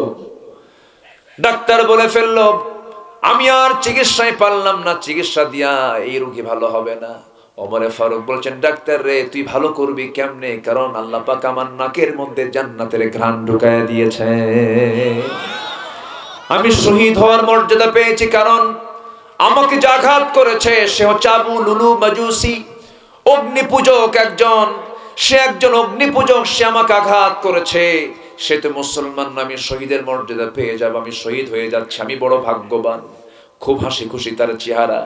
এবার বলছে, আব্দুল্লাহ আমি তো দুনিয়া থেকে বিদায় নেব, ডাক্তারকে বিদায় দিয়ে দাও। ডাক্তার চলে যাচ্ছে। ডাক্তারের পায়ের দিকে তাকায় ওমরে ফারুক, দেখেন তার পা জামাটা গিরার নিচে পড়ে আছে। ওই সময় ডাক দিয়ে বলে, ডাক্তার তুমি কি চাও কিয়ামতের দিন আল্লাহ তোমাকে না নজর দিক, তোমার দিকে না তাকাক? না, আমি তো চাই আল্লাহ পাক তাকান। তাড়াতাড়ি পাঁচজামার কাপড় তুলে নাও, তোমার পাঁচজামার কাপড় নিচে কেন, তাড়াতাড়ি উঠাও। মৃত্যুর পূর্বেও তিনি দাওয়াতি কাজ বন্ধ করেন নাই। এটার নাম জিকির। এটার নাম কি বলেন? জিকির। ওমরে ফারুক রাদিয়াল্লাহু তাআলা আনহু দুনিয়া থেকে বিদায় নেবেন। তার আগ দিয়ে এবার আব্দুল্লাহকে ডাক দিয়ে বলছেন, কলিজার টুকরা আব্দুল্লাহ রে, সন্তান এইদিকে আয়। আমার সারা জীবনের বড় স্বপ্ন ছিল শহীদ হব, শহীদের মর্যাদা পাচ্ছি, কিন্তু আমার বড় শখ, আমার বন্ধু আবু বকর আমার নবীর সাথে শুয়ে আছে, আমিও নবীর সাথে ঘুমাতে চাই। আমার বড় শখ, কিন্তু জায়গাটা তো আমার না, জায়গা আম্মা জান আয়েশার। আম্মা জান আয়েশা যদি না দেন ওই জায়গায় তো আমি শুতে পারবো না। আমার বন্ধু আবু বকর তো জায়গা পেয়ে গেছে, তার মেয়ের কাছ থেকে নিয়েছে, আয়েশার কাছ থেকে নিয়েছে, কিন্তু আমি আমাকে দেবে কিনা জানি না। তবে আব্দুল্লাহ শেষবারের মতো আমার পক্ষ থেকে সালাম জানায়, বলো তো সে যদি তার জায়গাটা দিত আমি নবীর পাশে ঘুমাতাম। বারবার করে আকুতি করছিলেন। ছেলে আব্দুল্লাহ চলে গেলেন, গিয়ে বলছেন, আমি ওমরের ছেলে আব্দুল্লাহ এসেছি। আমার আব্বা বললেন যদি আপনি আপনার জায়গাটুকু যদি একটু আমার আব্বার জন্য দিয়ে দিতেন, আব্বা খুব খুশি হতেন। আব্বা নবীর সঙ্গে থাকতে চান, ঘুমাতে চান, আপনার জায়গা কেমন করে জোর করে উনি বলবেন আপনাকে, আপনার কাছে আমার আব্বা আমাকে পাঠিয়েছেন। আম্মা জান আয়েশা সিদ্দিকাকে বলছেন, শোনার সঙ্গে সঙ্গে বলছেন, ইসলামের মহান খলিফা, এত বড় একজন মহান ব্যক্তি আমার কাছে সামান্য একটা জায়গা আমার কাছে চাচ্ছেন, আমার ঘরের অংশটুকু চাচ্ছেন, আমি কেমন করে মানা করব? আমি আমার জায়গাটুকু দিয়ে দিলাম, আমার জায়গায় ওমরে ফারুক তার শেষ বিদায়টা নিয়ে নেবে। জোরে করুন সুবহানাল্লাহ। এখনো শুয়ে আছেন নবীর পাশে কয়জন? বলেন না ভাই, কয়জন? এই তো কয়েকদিন আগে নিজের চোখে দেখে আসলাম, গত সেপ্টেম্বরে দেখে এসেছি। 21শে সেপ্টেম্বর রাত 3টার দিকে আমার নবীজি বলেছেন, মা বাইনা বাইতি ওয়া মিনবারি রাওদাতুম মিন রিয়াদিল জান্নাহ, আমার ঘর এবং আমার কবর, আমার ঘর এবং আমার মিম্বার এর মাঝের যে অংশটুকু আছে এটা হলো জান্নাতের টুকরা। এটা কিসের টুকরা? জান্নাতের টুকরা। আমি আমার ছেলেকে সাথে নিয়ে যখন ভিতরে ঢুকলাম, ভিতরে ঢোকার সঙ্গে সঙ্গেই আমার মনে হলো বেশিক্ষণ থাকতে দেবে না, 10 মিনিটের মধ্যে বের করে দেবে। সবাইকে তাই দেয়। আমাকে দেখে কিছু প্রবাসী ভাইয়েরা ওই জায়গায় চাকরি করে আমাকে দেখে দৌড় মেরে আমার কাছে আসলো। বললাম, কি ব্যাপার হুজুর, আপনার ভক্ত আমরা। বললাম, ভক্ত তো, কিন্তু থাকতে দিবে না বেশিক্ষণ, একটু থাকার ব্যবস্থা করো। ওই প্রবাসীগুলো ময়মনসিংহ কিশোরগঞ্জের দিকে বাড়ি, তারা ওখানকার এক অফিসারকে বললো যে আমার দেশের এক হুজুর আসছে, মানে এমন কওয়া কইছে, এমন তেল মারছে, বুঝলেন। আমার কাছে অফিসার এসে, অ্যাডমিনিস্ট্রেশন অফিসার এসে আমাকে সালাম জানায়, অভিবাদন করে, সম্বোধন করে, সম্মান জানায়, প্রথম কাতারে প্রথম যে বসার জায়গা সেই জায়গায় আমাকে বসায় দিয়েছে। আমার দেশের মানুষ কিন্তু কিছু না পারলেও তেল মারতে পারে, খুব তেল মারতে পারে। তো বসলাম, বসার পরে আমাকে জমজমের এক ইনটেক পানির বোতল দিল, একটা বোতল আতর আর আজোয়া খেজুর দিয়ে আমাকে ওয়েলকাম জানালো। কিছু ধোঁয়া জাতীয় যে আগুনের কিছু ধোঁয়া সেখানে থাকে, তারা ইউজ করে, এগুলো দিল। বসলাম, যেখানে বসে আছি তার বাম পাশে শুধু একটা ওয়াল, আর ওয়ালের সাথে হচ্ছে আমার নবীজির কবর। একটা ফুটা অংশ, একটা ফাঁকা অংশ আছে, ছিদ্র আছে, দেখাও যাচ্ছে। আমার কাছে মনে হলো, আল্লাহর কসম করে বলি, যেন আমার নবীজির গায়ের ঘ্রাণ যেন আমার নাকের ধাক্কা মারতেছে। ডান দিকে তাকায় দেখি আমার নবীজির প্রিয় সেই মিম্বার, যেখানে দাঁড়িয়ে কথা বলতেন মুহাম্মদ সাল্লাল্লাহু আলাইহি ওয়াসাল্লাম। ডান দিকে তাকালে মিম্বার, বাম দিকে তাকালে কবর। সেখানে একটা দোয়া করেছে, আল্লাহ, মৃত্যু তো একদিন হবেই, কিন্তু বিআই আরদিন তামুত, কোন জমিনে হবে আমি তো জানি না, তবে তোমার কাছে ফরিয়াদ করি, মালাকুল মউত যেদিন আসবে তার অন্তত একটা দিন আগে তুমি আমার মদিনায় পৌঁছায়া দিও। সম্মানিত ভাইয়েরা, নবীর মোহাব্বত ছাড়া আর আল্লাহর দয়া ছাড়া, ভালোবাসা ছাড়া বান্দা কখনো রেহাই পাবে? রেহাই পাবে? অতএব সবচেয়ে আমরা ভালোবাসবো কাকে? 1 নম্বর কাকে? নাম্বার 2 হচ্ছে মুহাম্মদ সাল্লাল্লাহু আলাইহি ওয়াসাল্লামকে। সে আল্লাহকে ভালোবাসার নিদর্শন হচ্ছে আজান শুনলেই কোথায় চলে যাব? সবাই কি নামাজ পড়তে রাজি আছেন? সবাই কি নামাজ পড়তে রাজি আছেন?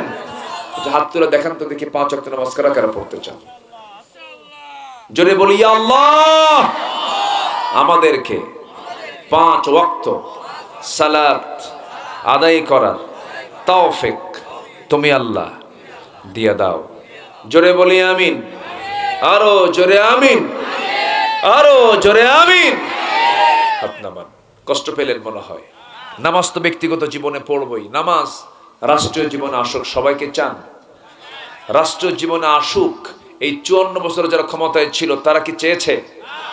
আজ তারা কি চেয়েছে? তারা যদি আবার আসে তারা কি নামাজ চাবে? চাবে না। অতএব আগামীর সরকারকে আমরা নামাজের সরকার দেখতে চাই, আগামীর সরকারকে আমরা ইসলামের সরকার দেখতে চাই, আগামীর সরকারকে আমরা কোরআনের সরকার দেখতে চাই। রাজি আছেন কারা কারা? হাত উঁচু করে দেখান ইনশাআল্লাহ।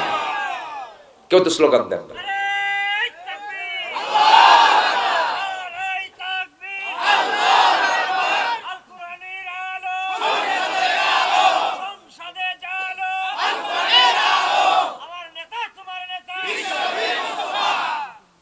আল্লাহ কবুল করুন। জোরে বলি আমিন, আরো জোরে আমিন। এখন বিষয় হলো, আচ্ছা এখন বিষয় হলো যে আল্লাহ কাকে ভালোবাসেন। এতক্ষণ শুনলাম কাকে ভালোবাসেন না, এখন কাকে ভালোবাসেন। আরো 8 শ্রেণী। নুরু, ওয়াজ কি শেষ না শুরু?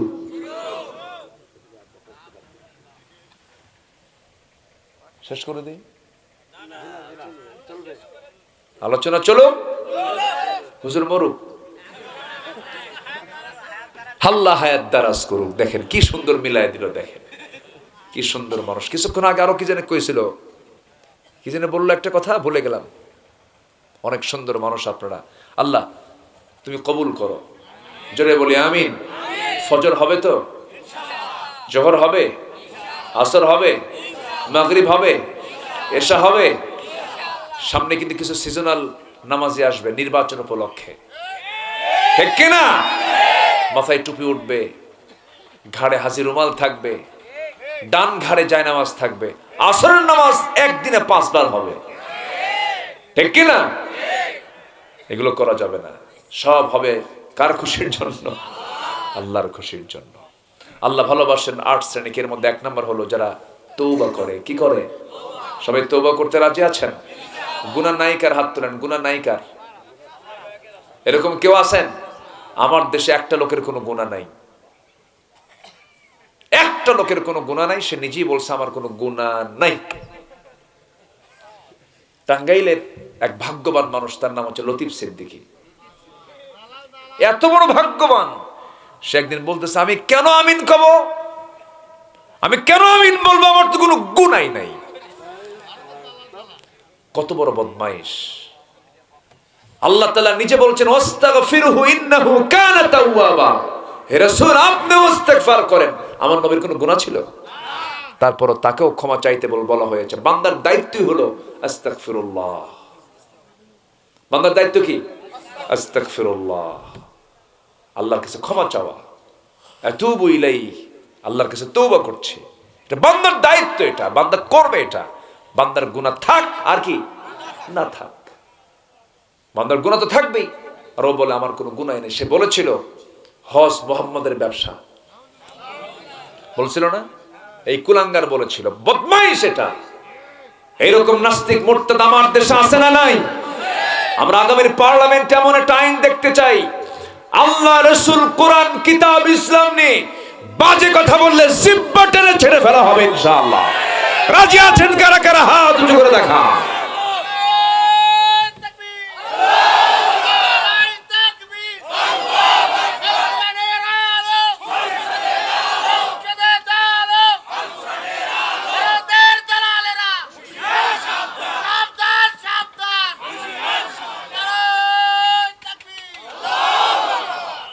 কই ছিলেন এতক্ষণ? আলহামদুলিল্লাহ, খুব ভালো। আল্লাহ কবুল করুন। জোরে বলে আমিন। আল্লাহ ভালোবাসেন 8 জনকে। কয়জনকে? 1 নম্বর কি বলছি কোন? যারা তওবাকারী। যারা কি? আমরা তওবা করব না ইনশাআল্লাহ? শোনেন, ছেলে খুব দুষ্ট, খুব দুষ্ট। 4টা ছেলের মধ্যে সবচেয়ে বেশি দুষ্ট যে, তার প্রতি বাপ মার নজর কম না বেশি? কম না বেশি বলেন তো? যেগুলো ভালো ওগুলোর দিকে তাকাই না। সবচেয়ে যেটা দুষ্ট, বাপ মার নজর শুধু ওই দিকে, আর কয় আল্লাহ আমার ছেলেকে ভালো করে দাও। আল্লাহ কি ঠিক আছে না? দোয়া ওই বেশি পায়। কিন্তু তো বান্দার মধ্যে যেগুলো সবচেয়ে পাকা দুষ্ট, আল্লাহর নজর ওর দিকে বেশি। সুবহানাল্লাহ বলে। তওবা করে আয়, আমি তোকে মাফ করে দেব। জোরে বলেন সুবহানাল্লাহ। বান্দা যখন তওবা করে আল্লাহ এতটাই খুশি হন, আল্লাহ এত খুশি হয়ে যান। আল্লাহ বলেন বান্দা গুনাহ করার পরে তুই তওবা করলি, দুনিয়াতে চোরের খাতায় কারো নাম একবার উঠলে থানায়, সে হাজি হয়ে গেলে ভালো হয়ে গেল, তার তালিকায় কালো তালিকায় তার নাম থেকে যায়। কিন্তু আল্লাহ বলছেন বান্দারে তওবা করে যদি তুই আমার কাছে ফিরে আসিস, চোরের খাতায় তোর নাম না রেখে আমি তোর নামটা জান্নাতের খাতায় তোর নামটা ইনক্লুড করে নেই। আমার আল্লাহ খুব কাছের, আমার আল্লাহ খুব আপন। এই জন্য আমরা তওবার মতো তওবা করব। তুবু ইলাল্লাহি তাওবাতান নাসুহা ইন্নাল্লাহা ইউহিব্বুত তাওয়াবিনা ওয়া ইউহিব্বুল মুতাতাহহিরিন। জোরে বলুন আল্লাহু আকবার। নাম্বার 2 হলো যারা পবিত্রতা অর্জনকারী তাদেরকে আল্লাহ রাব্বুল আলামিন খুব ভালোবাসেন। ওযুর জন্য, নামাজের জন্য শুধু ওযু নয়, ওযুর উপরে সব সময় থাকা উচিত। কারণ মালাকুল মউতকে বলে আসবে নাকি, না না বলে আসবে। অতএব মালাকুল মউতের আসার যেমন কোনো গ্যারান্টি না, অমুক দিন আসবো, যে কোনো মুহূর্তে আসতে পারে। এজন্য আমরা ওযুর উপরে থাকার চেষ্টা করব। জোরে বলি ইনশাআল্লাহ। ওযুর উপরে থাকা ভালো। আমার বন্ধুগণ, নাপাকি কোনো ক্রমেই স্পর্শ করা যাবে না, নাপাকি নিয়ে থাকা যাবে না, ফরজ গোসল নিয়ে সময়টা কাটানো যাবে না। যখন গোসলটা ওয়াজিব হয়ে যাবে, গোসলটা ফরজ হয়ে যাবে, গোসলটা করে নেব। তারপরে নাপাকি নিয়ে কখনো কাপড় চোপড়ে নাপাকি অবলম্বন করা যাবে না। বিশেষ করে আমি যেটা বলতে চাচ্ছি, হাদিস এসেছে যারা পেশাব থেকে নিজেকে পরহেজ রাখতে না পারবে, আল্লাহ তাদেরকে সবচাইতে জাহান্নামের শাস্তি বেশি দিবেন। কিছু কিছু যুবক আছে দেখবেন, পানি তো নেই না, কুত্তার মতো পেশাব করে, আছে না? দলে আছে, মানে কুত্তা এক ঠ্যাং খাড়া করে, শুধু ঠ্যাংটা খাড়া করে না। কখনো এটা উচিত নয়। পোশাকও ঠিক নাই, বসে পড়ার মতো প্যান্ট, আবার কিছু কিছু এত টাইট প্যান্ট, বসে থেকে প্যান্ট যে পেশাব করবে তার কোনো সুযোগও নাই। আবার কিছু কিছু প্যান্ট আছে এমন ঢিলা, টান মারলেই খুলে পড়ে। আবার কিছু কিছু প্যান্ট আছে হাঁটু ফাটা, হাঁটু ফাটা প্যান্ট আছে না, হাঁটু ফাটা প্যান্ট আর হাঁটু বের হওয়া।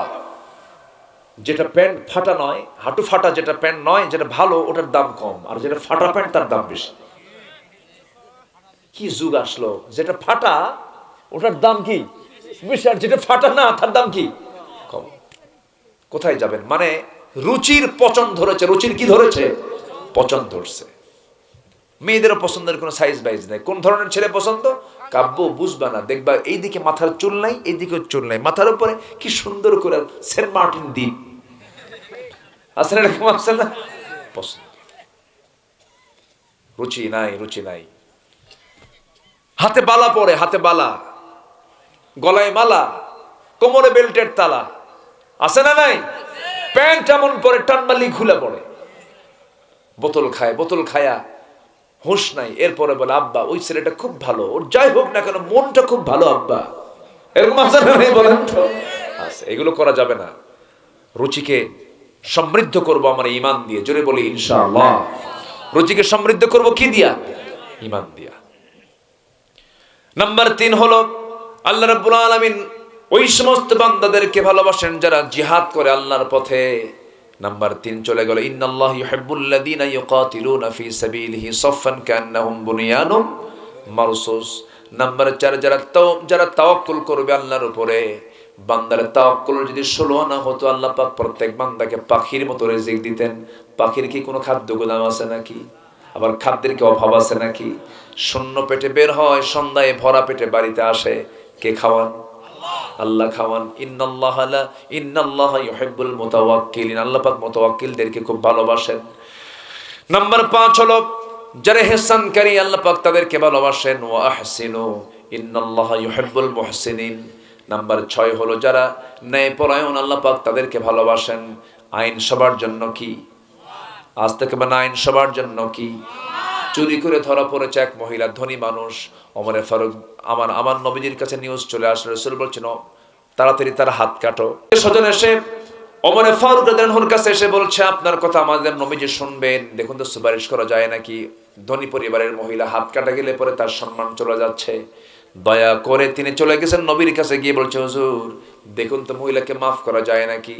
আমার নবীজির চেহারা রক্তিম আকার ধারণ করলো, লাল চক্ষু বানায়। রাসূল বলছেন, ওমর তোমার দারাজ কণ্ঠ কোথায়?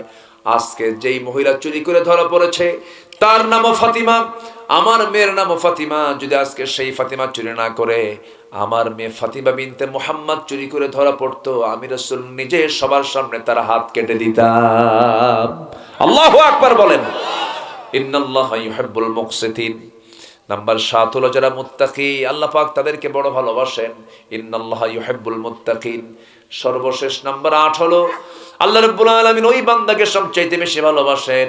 ওয়া কাআইয়িম মিন নাবিয়্যিন কাতালা মাআহু ربيون كثير فما وهنوا لما أصابهم في سبيل الله وما ضعفوا وما استكانوا إن والله يحب الصابرين জোরে বলুন আল্লাহু আকবার। যারা ধৈর্যশীল তাদেরকে আল্লাহ পাক খুব ভালোবাসেন। বলেন তো মাহফিলে বসা আগে না ধৈর্য আগে? বলেন বলেন বলেন বলেন। ব্যবসা আগে না ধৈর্য আগে? বিয়ে আগে না ধৈর্য আগে? সবকিছুর আগে ধৈর্য। নেতা নেতৃত্ব দেওয়া আগে না ধৈর্য আগে? চেয়ারম্যান হওয়া আগে না ধৈর্য আগে? চেয়ারম্যানকে মানুষ মহাব্বত করে গালিও দেয়, চেয়ারম্যান কি সেই গালি শোনে না? শোনে, কিন্তু শোনেও কিন্তু শোনে না। কি না শোনেও? শোনেও না শোনা। কেন? ধৈর্য ধরতে হবে, নচেত ওইরকম যদি মনে করে যে সব সুন্দর কি লাগবো, চেয়ারম্যান কি চলবে? চলবে না। বিয়ে করলেও ধৈর্য লাগবে, কারণ মেয়েরা এক প্রবণ, পুরুষরা এক প্রবণ। মেয়েরা বেশি কথা বলে, পুরুষরা কম কথা বলে। মেয়েরা বাঁকা প্রবণ, পুরুষরা সেই বাঁকা সোজা করতে গেলে সংসার ভেঙে চলে যাবে। এক্ষেত্রে ধৈর্যের পরিচয় দেবে বেশি কে? নারী না পুরুষ? দেখছো নারী কয়, দেখছো আওয়াজ দেখো না, বেশি ধৈর্য ধরবে কে? পুরুষ। ইমাম কি হবে? ইমাম কি হবে বলেন? ইমাম কি হবে? স্বামী না স্ত্রী? এখন কোন বউ? ইমাম যদি স্বামী হয়, বিচারক যদি স্বামী হয়, অবশ্যই ধৈর্য ধরতে হবে তাকে বেশি, কারণ নেতৃত্ব যে দেবে তার ধৈর্যটা ধরতে হবে বেশি। দায়িত্ব কে পালন করবে? স্বামী বউকে খাওয়াবে না বউ স্বামীকে খাওয়াবে? এত আস্তে আওয়াজ, লক্ষণ ভালো মনে হচ্ছে না আপনাদের? স্বামীর দায়িত্ব ফরজ। বউ যদি 1000 কোটি টাকার মালিক হয়, বউয়ের দায়িত্ব নাই। ও যদি 1 টাকা নাও দেয়, আপনি কিচ্ছু করতে পারবেন না। স্বামীর দায়িত্ব বউকে খাওয়ানো, এটা ফরজ। এটা কি বলেন? ভাবতেছেন এত সস্তা? যার 2টা বউ আছে, কম বেশি করলে কম বেশি একটাকে কম দেয় আর একটাকে বেশি দেয়। কিয়ামতের দিন আল্লাহ পাক ওই স্বামীকে গোশত ছাড়া, চামড়া ছাড়া, হাড্ডি সার দেখা, মানে কঙ্কাল করে কিয়ামতের দিন তুলবেন আল্লাহ পাক তাকে। নাউজুবিল্লাহ কবেন না? খালি কয় 3 বউ বিয়ে করা সুন্নত। কি কথা আছে না? এরকম আছে না? আছে। বিয়ে করবেন ভালো কথা, সমান করে দিতে হবে। কি করে দিতে হবে? সমান করে। না হলে কি করে তুলবেন আল্লাহ? একদম কঙ্কাল, হাড় হাড্ডি নিয়ে তুলবেন, কোন গোশত পাবে না। খুব মারাত্মক জিনিস। রাসূল একাধিক বিবাহ করেছেন, কি ব্যালেন্স করেছেন। 4 স্ত্রী। নবীর সামনে এসে বলে, হুজুর আপনি বলেন তো আমাদের মধ্যে আপনি কাকে বেশি ভালোবাসেন? কেন? 4টাই কয় আমারে ভালোবাসে, আমারে ভালোবাসে, আমারে ভালোবাসে। আপনি কোন? সুবহানাল্লাহ বলবেন না? কেউ জানতো না যে কি রাসূল কাকে বেশি ভালোবাসে। আমার রাসূল বলছেন, আমি এখন বলবো না, কালকে বলবো। যাও, প্রশ্ন তো জটিল, প্রশ্ন উত্তর দেওয়া কি সহজ? যাও তোমরা। পাঠায়া দিলেন। পাঠায়া দিয়ে করলেন কি? রাতের আধারে 8টা খেজুর হাতের মধ্যে নিলেন, 2টা করে প্যাকেট করে বড় বড় খেজুর। আম্মা জান আয়েশার ঘরে গিয়ে বলছেন, আয়েশা আই লাভ ইউ। কি ঠিক আছে কি না? অন্যের বউ না নিজের বউ? এটা যেন মনে থাকে। আবার সারা জীবন আই লাভ ইউ করেন, হঠাৎ করে কবেন তখন ভাগটা শুরু করছো না? এটা মাঝে মাঝে বলবেন, তাহলে আর ভাগটা হবে না। এটাই দেখবেন খুব পছন্দ হয়ে গেছে। আমার নবীজি বলছেন, আয়েশা আমি তোমাকে দারুণ ভালোবাসি, এই যে তোমার জন্য খেজুর নিয়ে আসছি, 2টা দিয়ে গেলাম, কিন্তু তোমাকে যে আমি 2টা খেজুর লুকায় লুকায় দিয়েছি, এই কথা যেন অন্য কোনো বউ না জানে। দ্বিতীয় স্ত্রীর ঘরে গিয়া কি কথা বললেন? তৃতীয় স্ত্রীর ঘরে গিয়া কি কথা বললেন? চতুর্থ স্ত্রীর ঘরে গিয়া কি কথা বললেন? চলে আসলেন বাড়িতে, চলে আসলেন তার জায়গায়। পরের দিন সকালবেলা সব 4 জন স্ত্রী বিশাল বড় খুশি ভামন নিয়া চলে আসছে। রাসূল তো আজকে জানাতে চেয়েছেন, নবীর সামনে 4 জন বসে আছেন। এবার বলছেন, হুজুর আজকে সকালে জানাতে চেয়েছেন আপনি কাকে বেশি ভালোবাসেন। রাসূল বলছেন, গত রাত্রিতে লুকায়া যাকে আমি 2টা খেজুর দিয়ে আসি তাকে বেশি ভালোবাসি। যা জোরখান সুবহানাল্লাহ। Marriage life, manage life. মেয়েরা প্রশংসা বেশি পায়, প্রশংসায় বেশি খুশি হয়। কোনো কালো বউকে কখনো কালো বলবেন না, কোনো খাটো বউকে খাটো বলবেন না। রাসূল এগুলো পছন্দ করতেন না। একদিন শুধু আম্মা জান আয়েশা সিদ্দিকা বলছেন, ইয়া রাসূলুল্লাহি, উম্মে সালমা তো খাটো, মানে আমার নবীর আরেক স্ত্রীর কথা বলছে, উম্মে সালমা কি খাটো? আমার রাসূল বলছেন, আয়েশা তুমি যাকে খাটো বলছো, এই খাটো শব্দটা যদি, এই অপছন্দের শব্দ যদি সাত দরিয়া যদি ছেড়ে দেওয়া হতো, সমুদ্রের সমস্ত পানিগুলো দুর্গন্ধ হয়ে যেত। দেখছেন, কাউকে কখনো খাটো বলা ঠিক না, কাউকে কালো বলা ঠিক না, বরঞ্চ প্রশংসা করে বলবেন, তুমি আমার চোখে পূর্ণিমা রাতের চাঁদ। মেয়েদেরকে প্রশংসা করবেন, অন্যের বউ না কিন্তু, আবার সুবহানাল্লাহ বলতেছেন তো। নিজের বউকে বলবেন সব সময়ের জন্য, তুমি অনেক সুন্দরী। এই পৃথিবীতে নিজের বউয়ের চাইতে কোনোদিন অন্য কোনো বউ সুন্দর হবে না। যদি কারো চোখের নজর ঠিক থাকে, তাহলে নিজের বউটা হবে পৃথিবীর সবচেয়ে সুন্দরী, ঠিক কিনা বলেন? নতুন বিয়ে করছে, 3 দিন পর মন খারাপ, কান্দো কেন, কি হয়েছে? নতুন বিয়ে করলাম কিন্তু বউটা আমার ভালো হয় না, কেন একটু কালো, কেন কি হয়েছে? সুমনের বউ দেখতে কত সুন্দর, আমার বউটা কালো, দেখ আমার নজর কাছে সুমনের বউর দিকে। নিজের বউ সুন্দর হবে কখনো হবে না। এই জন্য আমার ভাইয়েরা, সব জায়গায় ধৈর্যের পরিচয় দিতে হবে। সংসার জীবন অশান্তি আসতে পারে, স্বামীকে কন্ট্রোল করতে হবে, স্বামীকে নিয়ন্ত্রণ করতে হবে। মেয়েদের মধ্যে ধৈর্যের পরিমাণ কম না বেশি? কম কম, একটু ধৈর্য কম আছে না নেই বলেন তো? আবার তাদের মধ্যে যে ধৈর্য আছে, সেই ধৈর্য আমার আপনার মধ্যে নাই। বাচ্চা লালন পালনের ধৈর্য বেশি কার? বলেন বলেন বলেন বলেন, কার? কথা কম কয় না বেশি কয়? বেশি বেশি কয়, বাবা থাম, বাবা থাম, বাবা কান্দিস না, সোনা ময়না জান আত্মা পরাণ। এই জায়গায় সুমা, ওই জায়গায় সুমা, সারা রাত ধরে খেদমত করে যাচ্ছে, কোনো বিরক্তি নাই। ওষুধ খাওয়ায়, পানি খাওয়ায়, দুধ খাওয়ায়, ফিডার খাওয়ায়, সব খাওয়ায়। 1.5 বছরের বাচ্চাকে একদিন যদি এক বেলার দায়িত্ব আপনি নিয়ে নেন, এক বেলার দায়িত্ব আপনারা দিয়ে গেছে, বাচ্চাকে আপনি কোলে নিয়ে বলবেন, বাবা থাম থাম থাম থাম। কি ঠিক আছে না? এক ধমকে 1000 দিয়ে শেষ করে দিবেন। এটা পুরুষ পারবে না, এটা পারবে কে? মা পারবে। আল্লাহু আকবার বলেন। ধৈর্য সবশেষ গুণ হচ্ছে আল্লাহ ধৈর্যশীলদেরকে ভালোবাসেন। জোরে বলেন সুবহানাল্লাহ। আল্লাহ পাক ধৈর্যশীল হওয়ার তৌফিক দান করুন। জোরে বলেন আমিন। মন চাচ্ছে কথা বলি, কিন্তু 12টা বেজে গেল, একটু বসেন। কেউ যাবে না, না বলে যাচ্ছেন অনেকে, একটু বসেন। মাহফিল কমিটি একটু আমার কাছে আবদার করেছেন, একটু ব্যাগ যাবে, একটু চাদর যাবে, আমরা সবাই দেব না ইনশাআল্লাহ? জিকির করি লা ইলাহা, একটু পানি, গরম পানি, গজল, জি দেখা যাক ইনশাআল্লাহ। একটু ধৈর্য ধরেন। ধৈর্য ধারণ করার শক্তি দাও গো মেহেরবান, আমায় দাও গো মেহেরবান। বুকের ভেতর ব্যথার নদী বইছে অবিরাম, বইছে বইছে অবিরাম। ধৈর্য ধারণ করার শক্তি দাও গো মেহেরবান, আমায় দাও গো মেহেরবান। আধার আমার আলো দিয়ে কানাই কানাই দাও ভরিয়ে, অন্তর জুড়ে দাও গো প্রভু ভোরের পাখির গান। বুকের ভেতর ব্যথার নদী বইছে অবিরাম, বইছে বইছে অবিরাম। ধৈর্য ধারণ করার শক্তি দাও গো মেহেরবান, আমায় দাও গো মেহেরবান।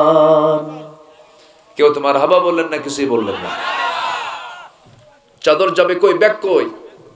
বাইরে, ব্যাগ কোথায়? মাহফিল কমিটির লোকেরা কোথায়? সবাই বসেন। যে যা পারি আমরা সবাই কম বেশি দিল থেকে দেওয়ার চেষ্টা করব। জোরে বলি ইনশাআল্লাহ। জিকির করি লা ইলাহা, মসজিদের জন্য না, মাহফিলের জন্য। জি, আমরা যে যা পারি আমরা সবাই দেওয়ার চেষ্টা করব ইনশাআল্লাহ। আল্লাহ তুমি সবাইকে দিল থেকে দেওয়ার তৌফিক দাও। জোরে বলি আমিন। জিকির করি সুবহানাল্লাহ আলহামদুলিল্লাহ।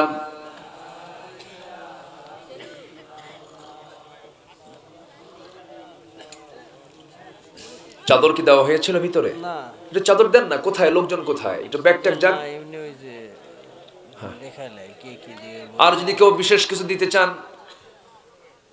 10,000 20,000 50,000 এরকম যদি কেউ দিতে চান, 2000 3000 এরকম যদি কেউ দিতে চান এখানে নাম লিখে দিতে পারেন ইনশাআল্লাহ। দিলটা নরম করে আমরা সবাই দেওয়ার চেষ্টা করব, জোরে বলি ইনশাআল্লাহ।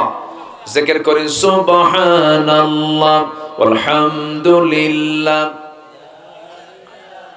যিনি চলে যাচ্ছেন তার কি আব্বা আম্মা আছে না ইনশাআল্লাহ? অবশ্যই আব্বা আম্মা আছে, দোয়া করবেন না? একসঙ্গে দোয়া করব আমরা। যিনি চলে যাচ্ছেন আমি ভাববো উনি কৃপণ, আশপাশে কত মাইয়া শুয়ে আছে, অপেক্ষায় আছে যে আমার জন্য আমার আত্মীয়রা কখন দোয়া করবে। তাদের কামনা একটাই যেন দোয়া করে। একটু বসেন, আমরা একসঙ্গে দোয়া করে যাব। জিকির করে সুবহানাল্লাহ। জাবেদা নামে এক মহিলা, তিনি দিয়েছেন 500 টাকা। আল্লাহ তুমি তাকে সেহাতে কুল্লিয়া দান করো, জোরে বলি আল্লাহুম্মা আমিন। ইসরাফিল ভাই দিয়েছেন 5000 টাকা, জোরে বলেন মারহাবা। আল্লাহ কবুল করো, নেক নিয়ত মঞ্জুর করো, আব্বা আম্মাকে maaf করো, জোরে বলি আল্লাহুম্মা আমিন। জিকির করে সুবহানাল্লাহ আলহামদুলিল্লাহ। সরওয়ান ভাই 3000 টাকা, আল্লাহ কবুল করো, নেক নিয়ত মঞ্জুর করো, আব্বা আম্মাকে maaf করো, জোরে বলি আমিন। জিকির করি লা ইলাহা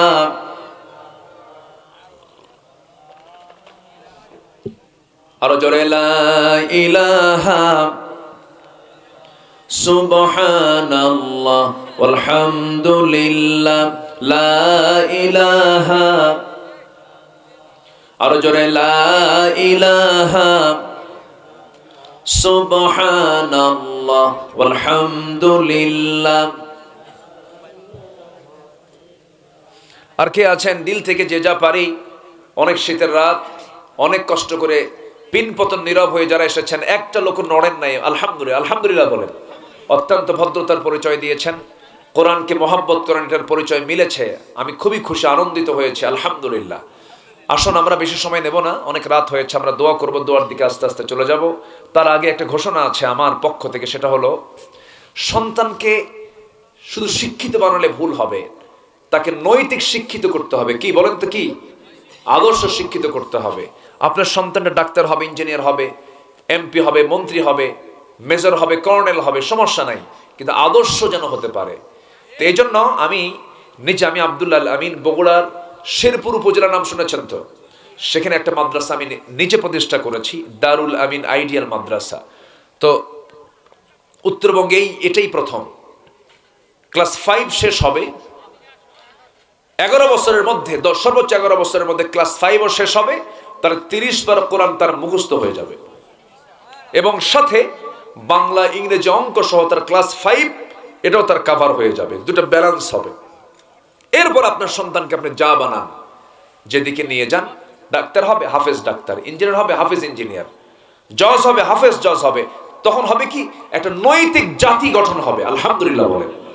তো ইতিমধ্যে 1 বছর হয়ে গেছে প্রতিষ্ঠানটার বয়স, অনেক ছাত্র সেখানে, সীমিত আসনে কিছু ছাত্র সেখানে নেওয়া হচ্ছে। এখানে কিছু হ্যান্ডবিল আছে, এই হ্যান্ডবিলগুলো আপনারা সংগ্রহ করতে পারবেন। এখানে মাদ্রাসার সম্পূর্ণ অ্যাড্রেস এবং নাম্বারগুলো দেওয়া আছে, এখান থেকে আপনারা সংগ্রহ করতে পারবেন ইনশাআল্লাহ। যাদের সন্তানদের বয়স 5 বছর, 6 বছর, 7 বছর, 8 বছর, 9 বছর আছে, তাদের বাচ্চাগুলো এখান থেকে এটা নিয়ে মাদ্রাসায় ভর্তি করা দিতে পারেন ইনশাআল্লাহ। সম্মানিত ভাইরা, আসুন আমরা আর সময় বেশি ক্ষেপণ করব না, যার যতটুকু সমর্থ আমরা সবাই দেব ইনশাআল্লাহ। আল্লাহ তুমি সবাইকে দেওয়ার তৌফিক দাও, জোরে বলি আল্লাহুম্মা আমিন। আজিজুল ভাই 3000 টাকা, একটু পড়ে নেন, যাচ্ছে নেন, কোথায় পড়ে গেল ওইদিকে। হ্যাঁ জি, সম্মানিত ভাইরা, আমরা নামাজের মতো করে একটু বসি, বিনয়ী হয়ে বসি, আমরা আল্লাহর কাছে চাবো। আমার মা বোনদের ভিতর থেকে যে যা পারেন সবাই দেবেন ইনশাআল্লাহ। আল্লাহ তুমি সবাইকে দিল থেকে দেওয়ার তৌফিক দাও।